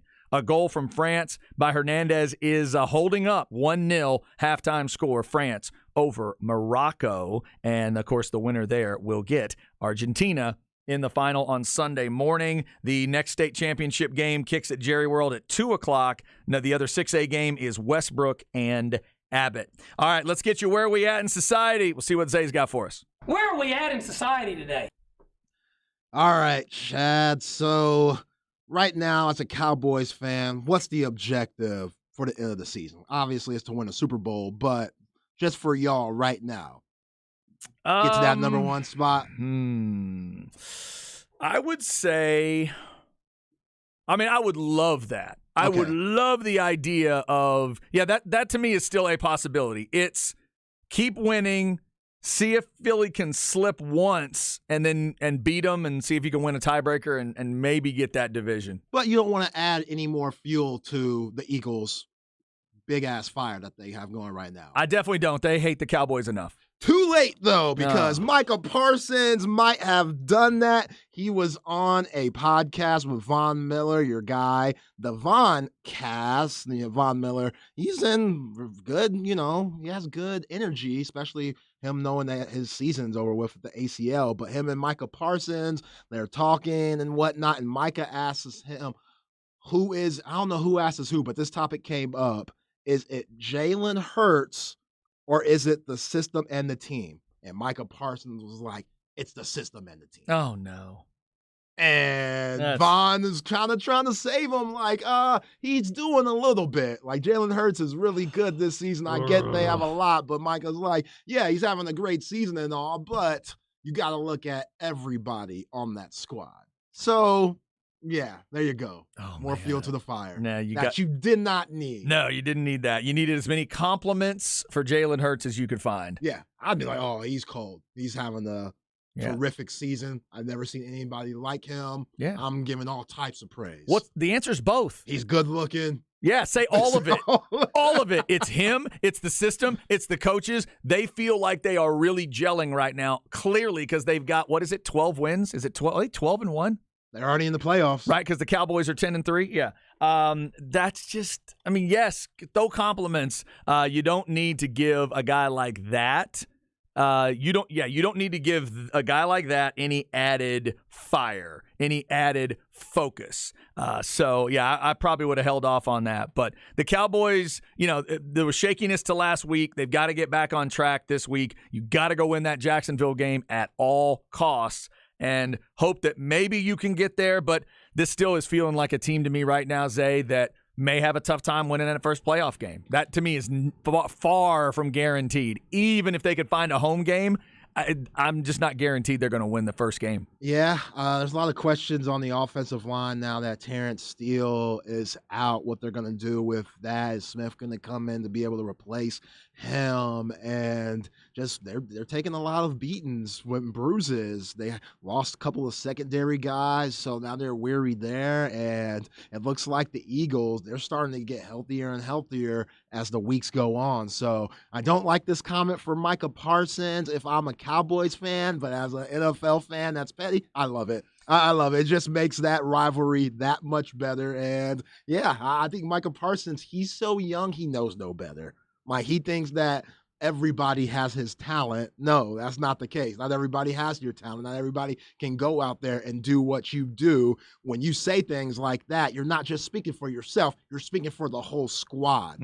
So if I'm Nick Sirianni, I'm going then, like, y'all hear this? We beat their ass already, and now they still talking. Okay, cool. Now we got some more fuel to, go with that big ass fire that they got rolling in Philly. And yeah, Micah, maybe you should keep your mouth shut and turn that phone off. Yeah, the sound of him saying that, assuming that if he said it to the media and it wasn't, I'm assuming they always have cameras rolling, but that is. Well, he's talking to Von Miller. It's like boys talking. So it's like they're doing a podcast. Him and Von Miller are talking about, the Eagles and talking about the NFL. Right, but I'm saying as long as there's footage of it in some way. Either it's footage. His voice, video, whatever. Video's out there. It's now part of the intro. Yeah. Right? It's part of the intro of the game. You're going to show the old stuff. You're going to show Jimmy. You're going to show Buddy Ryan. You're going to lay it all together, right?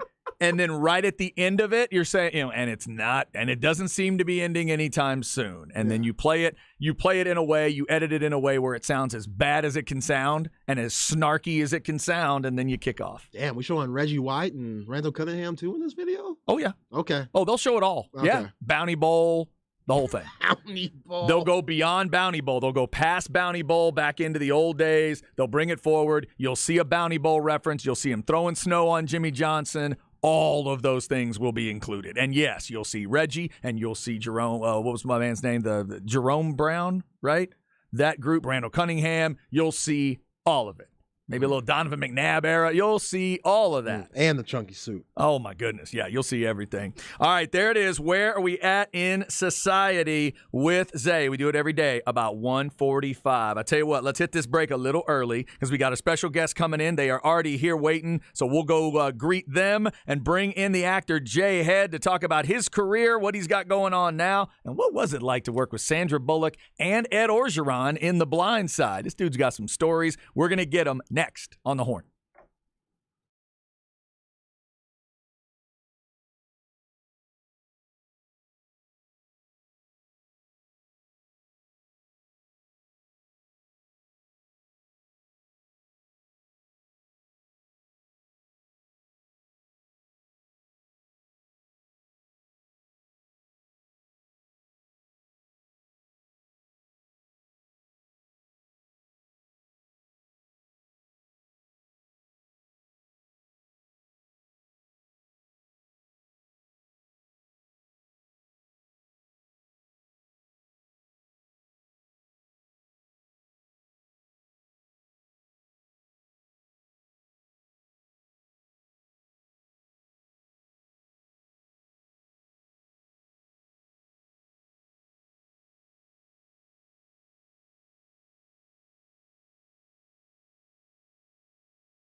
All right. How about hour number 3 on a Wednesday? It's a special Wednesday for us on a lot of levels. Those state championships crank up at Jerry World. Plus, we've been definitely looking forward to this guest we've got in studio with us. Before that, Zay, what is the beat you have chosen for hour number 3? Taking it back to the 80s. Special Ed. I got it made. Special Ed? Special Ed. I remember Special Ed back in the day. Good beat, though. Oh, yeah. Good beat. Hour 3 always starts with a beat chosen by Zay. I'm Chad Hastings. He is Isaiah Collier. We are keeping you up to date on all the championship stuff. We already have a state champion in high school football, 6-man Division II, and it is Benjamin who won 68-20. They put that 45 rule on Lorraine. They are the state champs, and they're about to kick off with Westbrook and Abbott. We'll keep you up to date on that. But as I said, we are joined in studio by a very special guest. Zay and I were both excited about this one. Too excited. Oh, because we're both into The Blind Side, but Zay is way into Friday Night Lights. Have you seen Hancock? Yes, with Will it's Smith? been a minute, though. So we've both seen that, but we got the chance to talk to Jay Head, the actor, and we thought, well, yeah, we got to do that. He's in town in the area visiting some family, and he's nice enough to come see us. Jay Head live in studio. How are you, sir? I'm doing good, brother. How you doing? Man, I am doing well. I always have things that make me feel old. So the fact that you are sitting in front of us as like a full-grown adult is freaking me out. Yeah, no, I think it freaks me out anytime I think about now, enough time has passed that there's now an entire generation of kids that, what movie? Nah, never heard of it. And Right. because they weren't, they were born after. So it's, talk about feeling old. I was in junior high when I was in 6th grade. I was 12 years old filming that, and now I'm 25. I turned 26 in about a week and a half. Wow. So, yeah. Has any actors or actresses that you've seen lately that haven't seen you since you were little acting back then, have they been like, wow, I just can't believe it? And Oh, like, yeah. Who? Oh, yeah. No, Lily Collins, who played, my sister in Blindside, she was doing a book signing in LA. And I was like, I'm going to go. I haven't seen her in so long. I'm going to go, just say, hey, what's up? And I got up there and she like looked at me for a good 3-4 seconds, like who's this guy? That's I couldn't hide it. I had smile from ear to ear. I was so excited to see her. She thought you were a stalker. And then I saw it click, and she went, "Oh my gosh! Like, what are you doing here?" And so it was a good time. But yeah, for the first 5 seconds, she was horrified. Man, that is crazy. So take us back then to where I'm reading up on your journey, where Friday Night Lights and those episodes are really what kind of got you off the ground with everything. Talk about how old were you at that time, and what do you remember about it? So at that time, I was about 9. This would have been 2007, 2008. And I was in Austin, and in Texas, in Goldthwaite. And I'd already been acting a couple years. I'd had a couple things under my belt. But then I got, simply because I was a Texas local, technically an Austin local, because I'm an hour and a half away, they said, hey, we're going to let you audition for this show for Friday Night Lights. And originally when I auditioned for it, I didn't even fit the character description. Again, I only got the audition because I was a local. The character was originally described as this fat, kind of chubbier kid, not really into sports, didn't really care about them. And then I showed up as the son of a coach. I'm pretty sure we had a playoff game the week before that. When I showed up to that audition, and they couldn't get me to stop talking about football, and they were like, maybe we should change it to where he's like scrawny and easily to pick on, and he's like obsessed with sports. And so that's what they did, and they switched it, and I was only supposed to be on 2 episodes, and I ended up being on 4 or 5. Yeah, you killed it. Your name was Bill Miller or Bo Miller? Yeah. Okay, yeah. I love doing that role, man, because you were Tim Riggins. You were his little homie and stuff, went around with Tim. And now your mom, she was moving a little fast. She was moving a little fast being with high school Tim Riggins. You're probably looking at that now as a grown man, be like, that was an interesting role. But you killed it like you do most of them. I appreciate it was a great time. That was, getting to shoot in Texas is like the most amazing experience, because that's, I love being on set, but I hate being away from family. So being on set near family is as good as it possibly can get. And but for the people that don't know, for Friday Night Lights, are you filming that's right here? It's in Austin. It's in Austin, all right? around Austin. Okay. They shoot like in all the suburbs out there. Yeah, that's very cool. Jay Head joining us here in studio. So then the Friday Night Lights opportunity for you, then that ultimately gets you the Hancock gig. Is that true? Correct. Okay. So Pete Berg directs Friday Night Lights, right? And I work with him on Friday Night Lights for those first few episodes, and then that following summer, while I'm in Los Angeles, I get a call, hey, remember that Pete from Friday Night Lights? He wants you to audition for his new movie.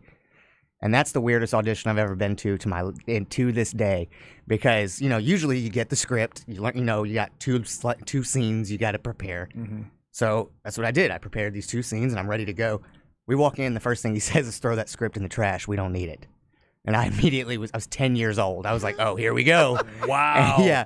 And so he immediately just goes, I'm a superhero. Make me like you. Go. And that's it. And I just went, okay, and started talking and trying to make him laugh and everything. And I left. And about a month later, I thought I blew it, because we didn't hear anything for a month. Right. And then I was back home and got a call, and they said, hey, you need to get ready to go to L.A. You start shooting in July. So even as a 10-year-old, did you see the Will Smith anger that he had on Chris Rock? You didn't see that yet. Honestly, even no. as a little kid. No, I did. Let me tell you, Will. The way I describe Will to people, I say exactly like you see him on Fresh Prince. That's Will. That's the Will I knew, and that's the Will, and I think that's who he is. I think the whole Chris Rock thing. I think he had some stuff going on upstairs that he was dealing with, but as we all do. But yeah, he's just as good as advertised. He's so funny, and he's just you can't help but want to be near him. It's so weird. He just has a gravity to him. So in that movie, Will Smith, Jason Bateman's in that movie. Charlize Theron is in that movie as well.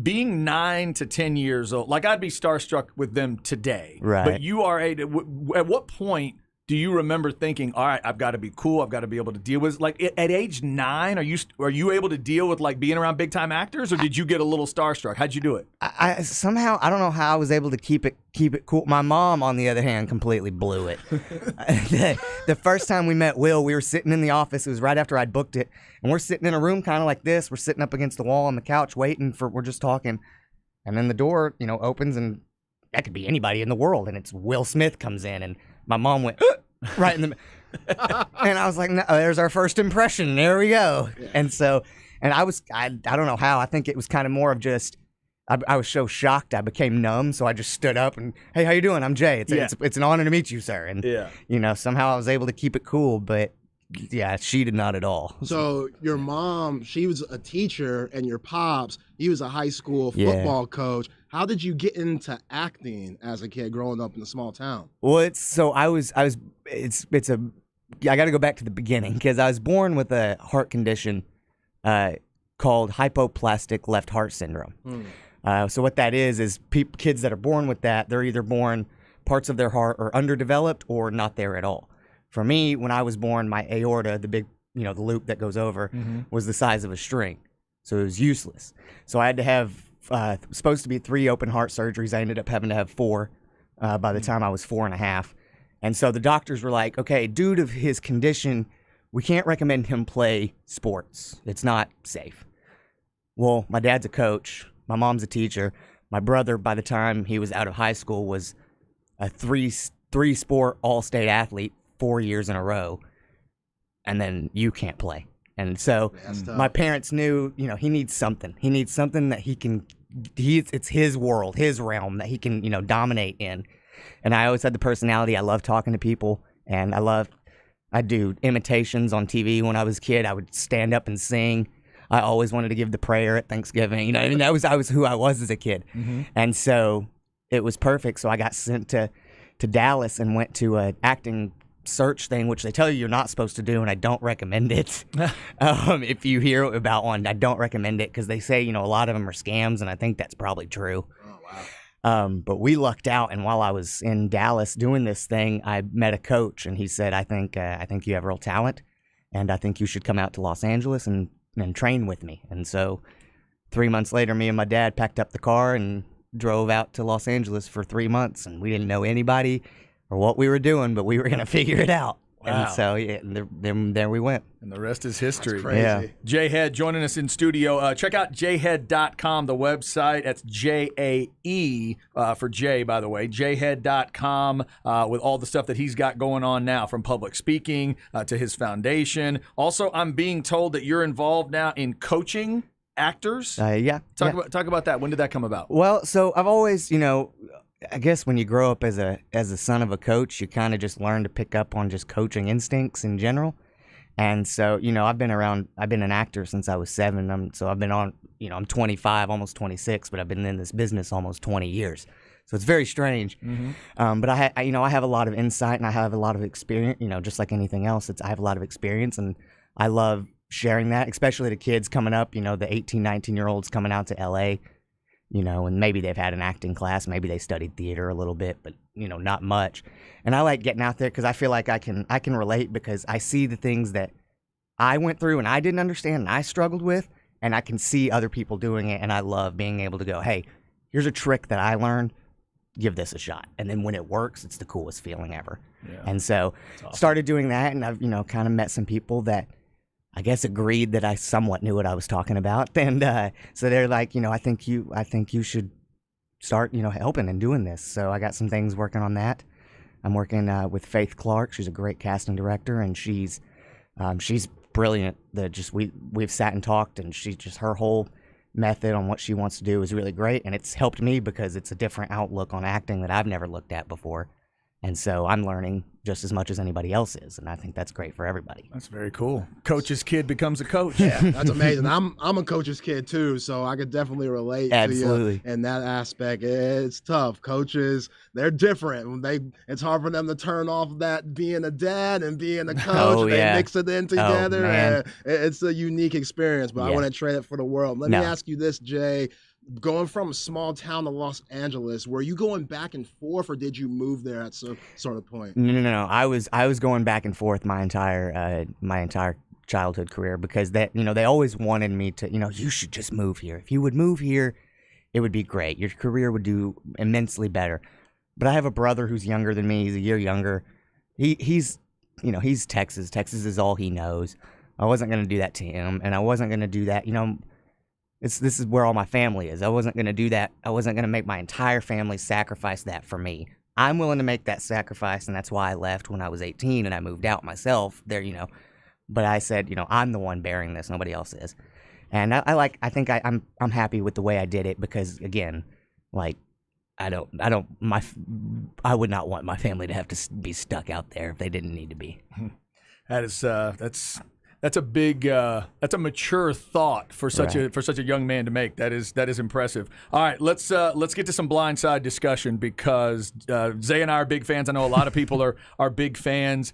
Talk about the lead into that movie, kind of how you got the part, how that came about. Yeah, so it's funny. The world is a pretty crazy place. I'll never forget. I got the audition, and as a kid, I'll be honest, I thought the auditions were like chores. I did not like doing them. I didn't like. I was always on screen, Mom. Yeah, literally. I was like, why can't they just say, "Hey, here's the role"? Like they gave it to Will Smith like that. Why couldn't they do it for me? Like, that's right. And so that audition comes in, and if you're not in town, if you're not a local for whatever the project is, they want you to send a self tape. So you get whatever camera you have. I think at that time it was 2009. I think we had a flip camera that crashed 2 of our computers before trying to upload auditions. And I tried to get out of the audition, the self-tape, because I was sick, air quotes there. It's one of those, situations. And my parents were like, no, just, you don't have to go to school tomorrow, but let's get this audition done. Okay, I think I could tough it out. I think I could. If I don't have to go to school tomorrow, I think I could pull through. They knew what trade to make. Yeah, exactly. Yeah. And so we did the self tape, and I got called 2 days later, and they said, "Hey, we want you to fly out to Atlanta and meet with the director and audition in front of them," which is great. It's a callback. And so we fly out. Me and my dad fly out on like a Wednesday, I think. Fly out to Atlanta. I do my audition on Thursday. Fly back to Texas, and I'm not home an hour. It's Thursday evening at like 6 p.m.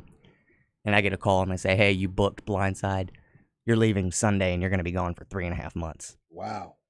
Yeah, and this is like the week before Easter. So how old are you at this point? I'm 12. I'm 12. I'm in 6th grade, like middle of the 2nd semester of school. And they're like, "Yeah, you're done for that year. You're leaving." So wow. That Sunday afternoon, I was on a plane to Atlanta. I was going to say, and there was back to Atlanta to film? Back to Atlanta, and then I was in Atlanta from Easter Sunday is the day I left. Wait, so y'all were never in Tennessee at all? No. Wow. All Atlanta. All Atlanta. You're breaking his heart. Yeah, dreams that's what are everybody shattered in thinks. there. Everybody. Are you all right, Zay? No, it's still a great movie. I'm just saying. I thought they were in Memphis the whole time. Yeah, no, Atlanta. Atlanta's the place to shoot stuff because it's so much cheaper than Los Angeles. And so, like, you can stretch $1 to make a film a lot better than you can in LA. That makes sense. Now, let me ask you this, because with your dad being a football coach, you mentioned in the Friday Night Lights audition, that clearly gave you an advantage when you went to audition at these places, especially for these football movies. Oh, this kid knows his stuff. They definitely. I think I agree with Friday Night Lights, but I know for sure it was for Blindside because they told me the same. I remember seeing an interview and John Lee Hancock, the director, said that we had all these kids come in and they liked football. Oh yeah, I watch football. Yeah. And they said then this kid walks in and he starts telling us stuff about football we didn't know. And so he goes, we knew this was the right guy for us when he came in. And it was cool because when I flew to Atlanta to do the callback, Quentin, Big Mike, he had the role. And so I auditioned with him. Oh, okay. And I think that, they wanted to see if we could click, if we were, could get along. And it was perfect. Like, we were, with how you see us on screen, that was us 10 minutes after being introduced. Like, that, I think that was just a bonus for both of us. That is awesome. And y'all are still tight. Oh yeah, I've seen pictures on social media. Oh yeah, no, we still like to, we travel and we do stuff together. And he's out in Nashville, but anytime I can get him to L.A., we'll always go tear it up in L.A. for a few days if he gets out there. So it's always a good time. I'm glad we stayed close, and it's pretty weird because, it's how we're talking about age. When we shot that, I was 12 and Quentin was 24. Now I'm almost 26, and so it's, it's very weird. It's very weird to think about. Crazy how time flies. I know I've heard him interviewed, and he talked about the same thing, how quickly you guys clicked, and that was obviously key for that movie. Obviously, the other, big factor in that movie people remember is the Academy Award for Sandra Bullock. What was it like working with Sandra Bullock at that time? Because some people say that's like, for them, it's like her role. It's her best role for a lot of people. She, I'll be honest, until Blindside, I'd only ever seen her in Miss Congeniality. And so I was like, that's who it's gonna be. Her? Okay. And then meeting her and seeing her work, you understand real quick why they choose her, because she is as good as they get. There's a reason she has the Oscar. You know what I mean? It's she just, they always say, when you get to you see those people that do what they do at the highest level, they just elevate better than everybody, and they're just on a different level. That's how she is. Like, there's actors, there's really good actors, there's the great ones, and then there's people like that, because she is ridiculous. She knows there's a time to play and there's a time to have fun, and she can do it as well as anybody else. But once they say, okay, it's time to work, we are not messing around here. We are here to get stuff done. And if you mess that up, you will quickly be reminded. But the amount of respect I have for her is immense, and I would take a bullet for that woman because she is the sweetest person in the world. Literally made me homemade pecan pie because I was feeling homesick. Like, how much better could you really get, right? Yeah.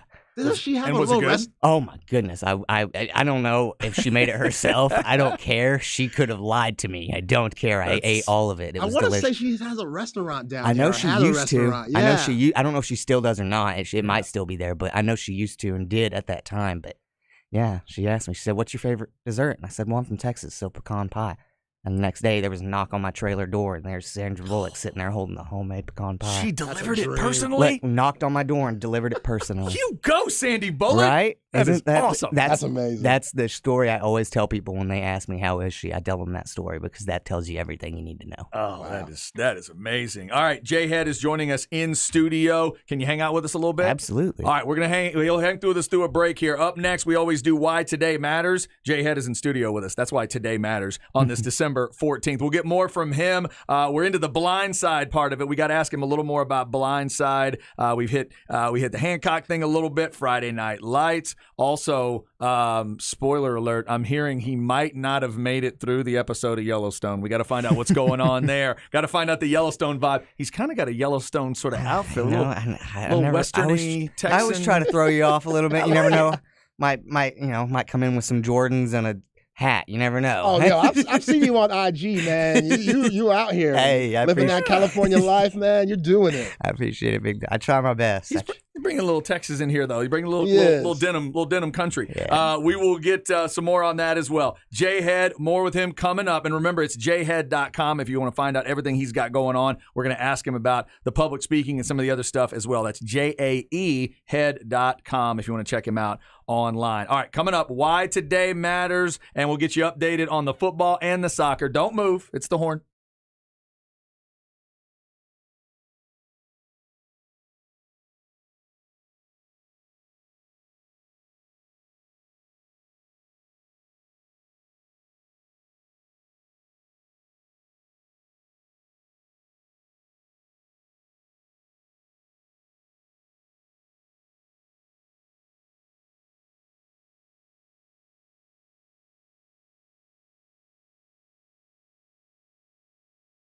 All right, it's Chad, and let's talk a little underdog fantasy. That's right, the easiest place to play fantasy football. I've told you about this. I told you earlier about the Pick'em game. Threw in a couple of the soccer guys for this World Cup semifinal. If you want to do that, that's cool. Soccer, mix in NFL guys. Mixing in back in the college season, you could mix that in as well. With the Pick'em game, you pick whether your favorite player will have a higher or lower stat total in that week's game for your chance to win. You can win up to 20 times your money in a single game. Just pick between 2 and 5 players to build a pick'em entry. You get them all right, and you win. You also check out those rivals picks, pitting 2 players together on certain stats like passing yards or field goals made or something like that. Also check out the pick insurance option that gets you an increased chance to win. Trust me, if this old man can get it on his phone, you can do it too. It's cool to have these pick'em games going when the games are on. Sign up today with the promo code HORN. You can get your first deposit doubled up to $100. Visit UnderdogFantasy.com or find them in the App Store, and don't forget to register with my promo code HORN to get your first deposit doubled up to $100. Must be 18 or over and present in a state where Underdog Fantasy operates. Terms apply. Concerned with your play? Call 1-800-522-4700 or visit www.ncpgambling.org. It's the fastest growing fantasy app in the industry. It's Underdog Fantasy.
Rolling through a Wednesday, we got a special guest in the house. The actor Jay Head has been nice enough to give us some time. He was SJ in The Blind Side. He was in Hancock, Friday Night Lights. We've been talking about all of that. He's got stuff going on right now, too. Coaching, acting, because he is a coach's kid, we found out about. And the family's still hanging out in Goldthwaite, Texas. Shout out to Goldthwaite, Texas today. That is why he's in the area. So you're just getting to kind of hang with the family, hanging for Christmas? Yeah, absolutely. Oh, wait, my bad. Coming in, seeing fam. I'm out in Los Angeles, so I usually only come home about twice a year. Usually once during the summer when it's warm, and then for the holidays. And so I always take. This is always my favorite time to be with family. All the stress goes away. It's a good time. Gotcha. Now, Jay, even though you're in California, you're a true Texan through and through. Earlier, Chad and we did a Whataburger top 5 where we gave our 5 favorite items for Whataburger. We're not going to make you do a top 5, but if you went to Whataburger right now, what do you have to get? Well, let's see. That's the problem. Or it could be an item that's discontinued. Well, the problem is the time of day, because the best thing to do is when you go in the morning and you get a honey butter chicken biscuit with that. Man. Okay. See, I like to, that's the best, but if I can't do that because they're not doing breakfast, I'll go get the honey barbecue chicken strip sandwich. Okay. Take the honey barbecue off, put honey butter instead. Stop playing. You don't even know. Stop playing. Wait, stop. Jay might have just changed the game. Okay, wait a second. Does that mean you are keeping a supply of honey butter around? Oh, I have that stuff shipped to me as like I'm importing it. What are you talking about? Wow. Yeah. All right, Zay, we've been out Whataburgered. Yo, that is what just happened. That might be the most Texan thing I've ever heard in my life. I respect that. The great Whataburger import runs through me in Los Angeles. Wow. So take the honey barbecue chicken strip sandwich, take off the barbecue sauce, and add the honey butter. Yeah, replace it with honey butter instead. And you can take the cheese off. You can take the it comes on Texas toast. Okay. Yeah, there you go. That's what you do. Yeah. Perfect. I'm taking notes, man. Hey, that with the fries and a large Coke or a sweet tea, that's all I need right there. Wow. It's perfect. Boy, perfect. Talking about being prepared. Hey, I can't even take credit. That's my brother. He taught me that. I can't even take credit. Oh, is that right? Yeah, my younger brother. He puts ketchup on everything, and he's weird, but he but he came up with that. But he came up with that. I don't know if he found it or if he got it from someone else, but I'm gonna give him the credit for it from my perspective. Oh man, that is awesome. All right, Zay, let's give the partner some love here. We do Why Today Matters every day, so let's give the sponsor some love, and then we'll keep talking to Jay here.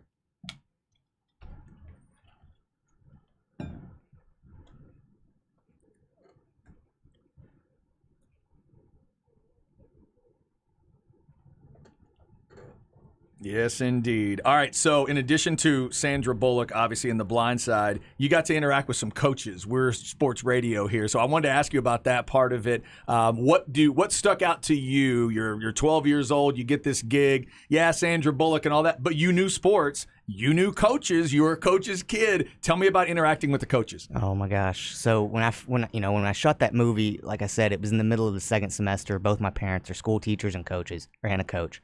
And so they couldn't go out with me, so my grandparents had to. But that week of shooting, when those coaches were going to be there, my dad was like, I'm leaving. I will not be here next week. I will be in Atlanta.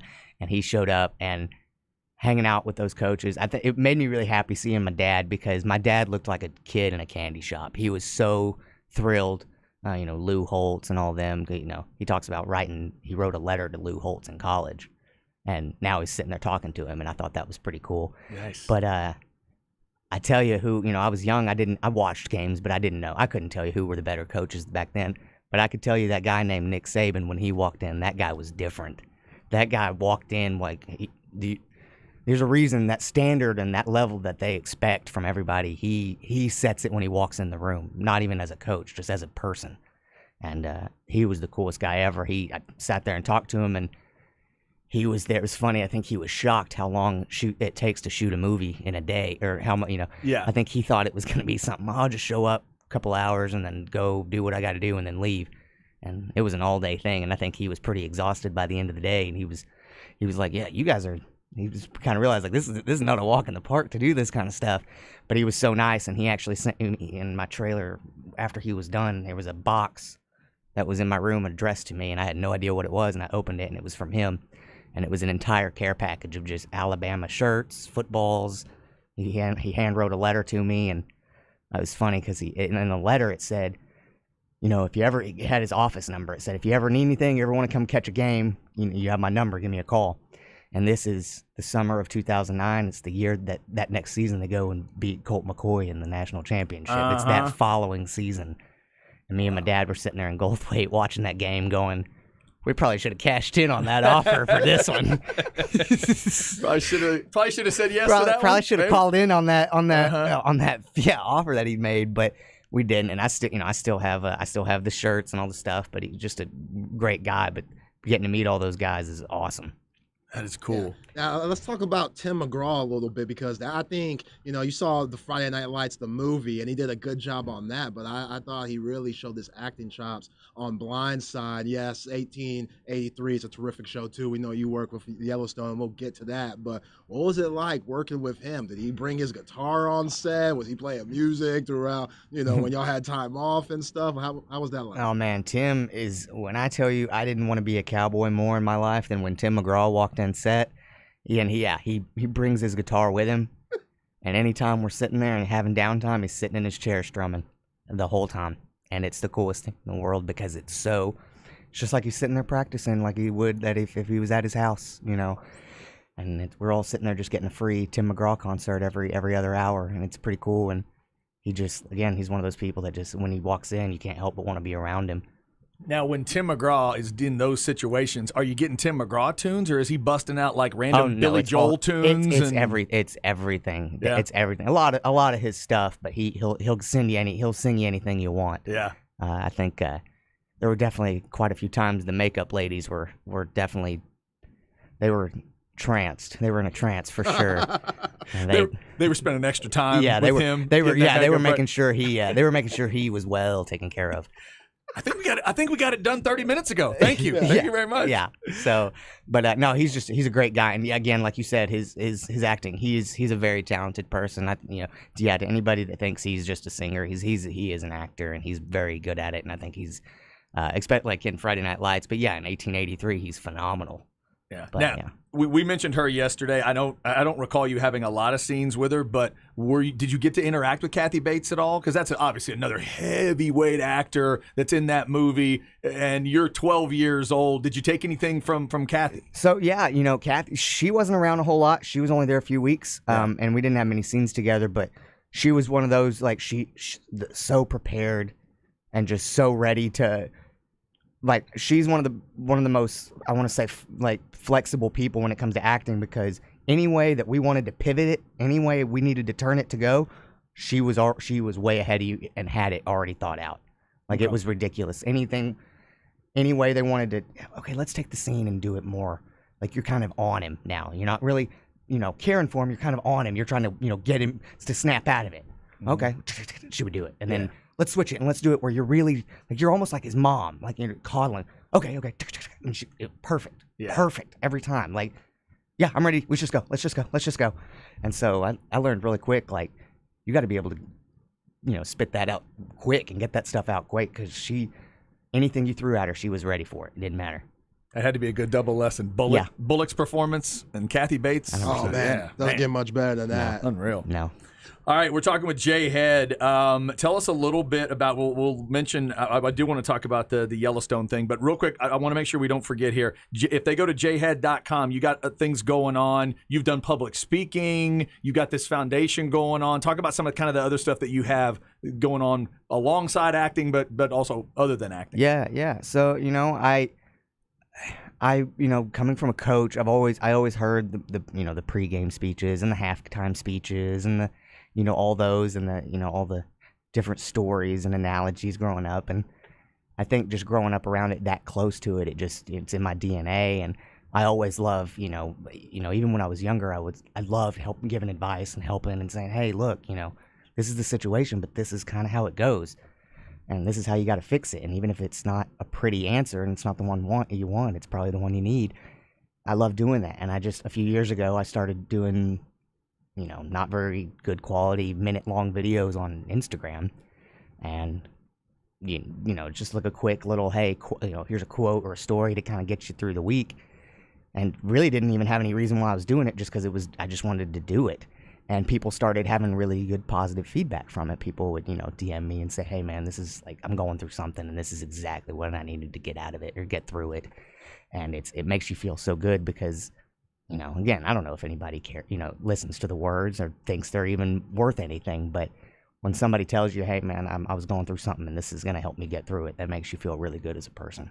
Yeah. And so that is a very a very addictive feeling. And so I love doing it. And so that's why I've slowly started kind of thinking, what if I started actually speaking instead of, just doing videos on Instagram? What about speaking to people in person, in front of them? And so kind of started to look in how I needed to do that and really started getting into that. And I'm speaking a lot and going around, and I get to travel to do it, which, so it's a win-win for me. It really is. And, my foundation came about because I come from Goldthwaite. There's not anybody that's been, there's not much there. And, that I feel like, and I'm not taking a shot, but I feel like the ceiling is not very high for success out there. It's just, it's a small town in Texas. That's just how they are, And I come from, my parents are two nobodies. I'm a nobody, and I'm out in Atlanta and LA working with Sandra Bullock and Will Smith. There's nothing that, there's no cheat code. There's nothing. I'm very blessed, and I've had some really good things happen, but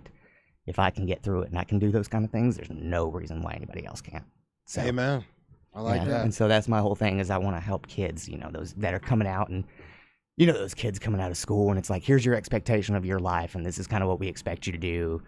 My thing is simply like, I want to help those kids. If you want to be an artist, go, help those kids be an artist. If they want to be a lawyer, figure out how we can help them be get them, the training or get them to meet somebody that could potentially maybe give them a job one day, something like that, just really try to help break that ceiling for those small towns, especially for those small town kids.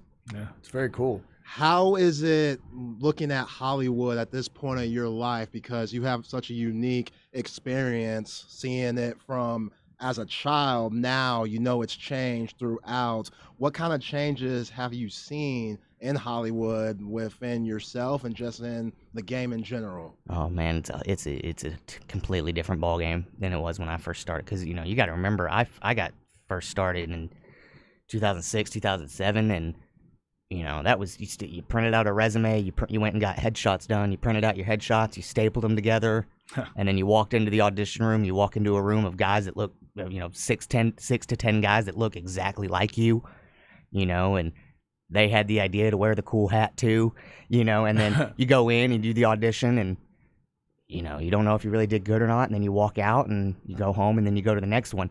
Now it's all online. Before the pandemic, a lot of it was online. Now it's completely online. Self-tapes are the new normal. There's not really many auditions in person anymore. And, which is very different because, for me, my personality is I felt was my greatest charm and was my greatest asset. And so, but your personality, I don't feel like comes through as well when you're watching it on a screen versus when somebody walks into a room. When somebody with an energetic energy comes in and bounces off the walls, you can feel that energy all around the room, but you can't really get that through a screen. So that's a big way it's changed in, technology as far as, everybody has a camera now, and everybody's on social media and, you can make a video from your bathroom and it blow up and get 7 million views and now you're figuring something out and you got people calling you. Right. You know what I mean? Like it's such a different world. It was like back then, if you wanted to be an actor, you had to be in LA or New York. Now you can pretty much be anywhere you want. And I think it's really good because it gives people that maybe can't afford to get out to LA and, get an apartment that's $2,000 and you're the only one there and it's a bathroom that you share with 7 people, and so it helps a lot of people that maybe didn't have the ability to do that still get their content out. And I think it's really good. It's just a lot of stuff going out and around, but it's definitely changed. All right. Before we let you go, we appreciate your time today. Just kind of along those lines, for people that are listening right now, maybe they think their kid could be an actor. Maybe they are that younger kid. What's the piece of advice you give them now that you're in your 20s and you kind of come out the other side in being a child actor? What do you tell them? I would say the biggest lesson that I think would have been great if I could go back and tell me is, and I was literally just talking to somebody the other day about this, is don't ever apologize and don't ever feel ashamed for being who you are. because you don't want to be anybody else because everybody else is taken. And, you know, so many people, especially when you're young and you're trying to fit in, you want to be that kid that's cool and popular at school. Man, once you get older, you realize that the coolest guy at the table is the guy that's sitting over there by himself that doesn't care if anybody comes and sits with him. You know what I mean? At the end of the day, that person that is comfortable with them, if you're weird and you like video games and you do weird stuff, do it. Do it really good. Because you're going to be loved a lot more for doing the things, even if they're weird, the things that you do. You're going to be liked a lot more than doing the things that everybody else does. Ah, yeah, I like that. It's powerful stuff. Yeah. We didn't get a chance to talk Yellowstone real quick. Any comments for the Yellowstone fans out there? What do you remember about it? Yellowstone, I'll say Kevin Costner is the most intimidating human being I've ever met in my life, even though he's super nice. But I'm going to tell you, in all the Sandra Bullocks, the Will Smiths, they didn't pull up with their own motorcade. Kevin Costner did. What? He showed up. I'll never forget. We were shooting on on the middle of nowhere in Utah. And it's the middle of the day, and I'd been there since 7 a.m. We're exhausted. And Costner didn't have any scenes yet until later in the day. And then all of a sudden, I look, and there's 4 black Escalades going down this dirt road. And I'm like, what? I thought we were all going to jail. I didn't know what was going on. I thought it was like Marvel coming for us or something. And they pull up, and all of the doors open at the same time. And it's like all his hair people, his money people, because he's got people for anything you can imagine. He's that guy. He's so busy. Yeah. But he's focused. He doesn't care about, like, they said he doesn't even know his own PIN number. They were like, he's locked in. He doesn't care about anything. If it's not about his work, he doesn't care about it. And it shows. And when he shows up with 4 cars in a row and 20 people that work for him, you get it. But he walked right up and said, "Hey, how you doing?" And I'm good. I'm doing great. I was sitting there shivering. I'm doing great, sir. I'm fine.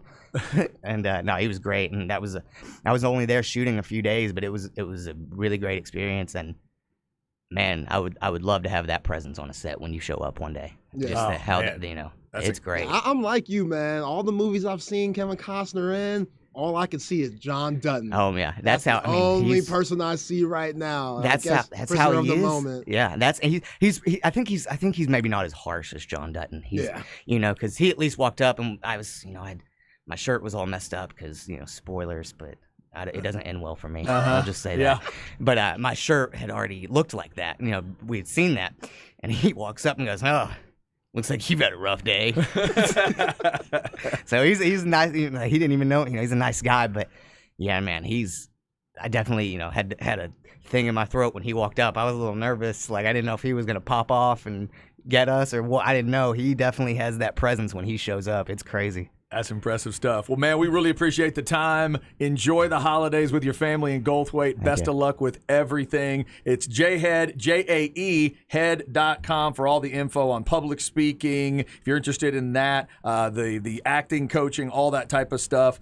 We wish you all the best, man. It was a pleasure to meet you. Jay. This was a blast, man. I had so much fun doing this. This is great. Awesome. We'll have him on another time. We'll just have you talk football. Hey, I'll be here all day. I'll be here. I got you. You bring your dad, and we'll talk coaching. We'll do it. Hey, we'll do it. There you go. I'm in. Now, every time I get a chicken strip sandwich at Whataburger, I'm calling it the Jhead Whataburger sandwich. I'm telling you, bro, just take that barbecue sauce off, put the butter on there. Forget about it.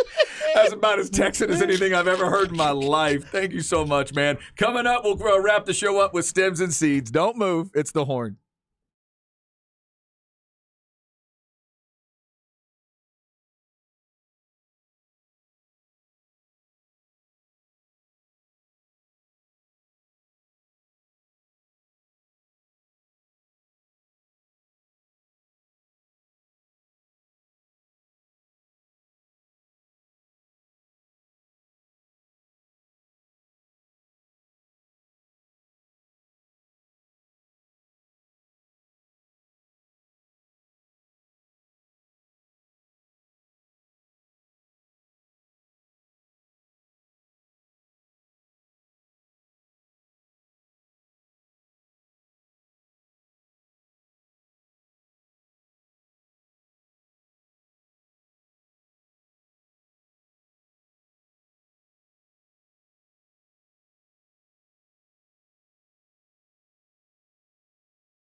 Just about done on a Wednesday. It's been a weird, crazy, busy Wednesday for us around here. Chad and Zay on this Wednesday. I forgot to ask about the previous song, too, Zay. I felt bad. But we were talking to Jay Head, and we were rolling through. What's this one here we're finishing with? This That Good Drank, 2 Chainz, instrumental. 2 Chainz. There's a guy I've never asked you about. I have seen him plenty on different shows on TV and stuff, and I know he's kind of expanded his profile a little bit rap-wise. What is 2 Chainz for you? Big time? I want to say big time. He's highly respected in the rap game. Okay. He's been around a long time. Yeah, he's good. Where's he from? Atlanta. Oh, another Atlanta guy. Okay, Yeah. Gotcha. Yeah, his he has an album / mixtape called True Religion. Legendary. Okay. Album / mixtape.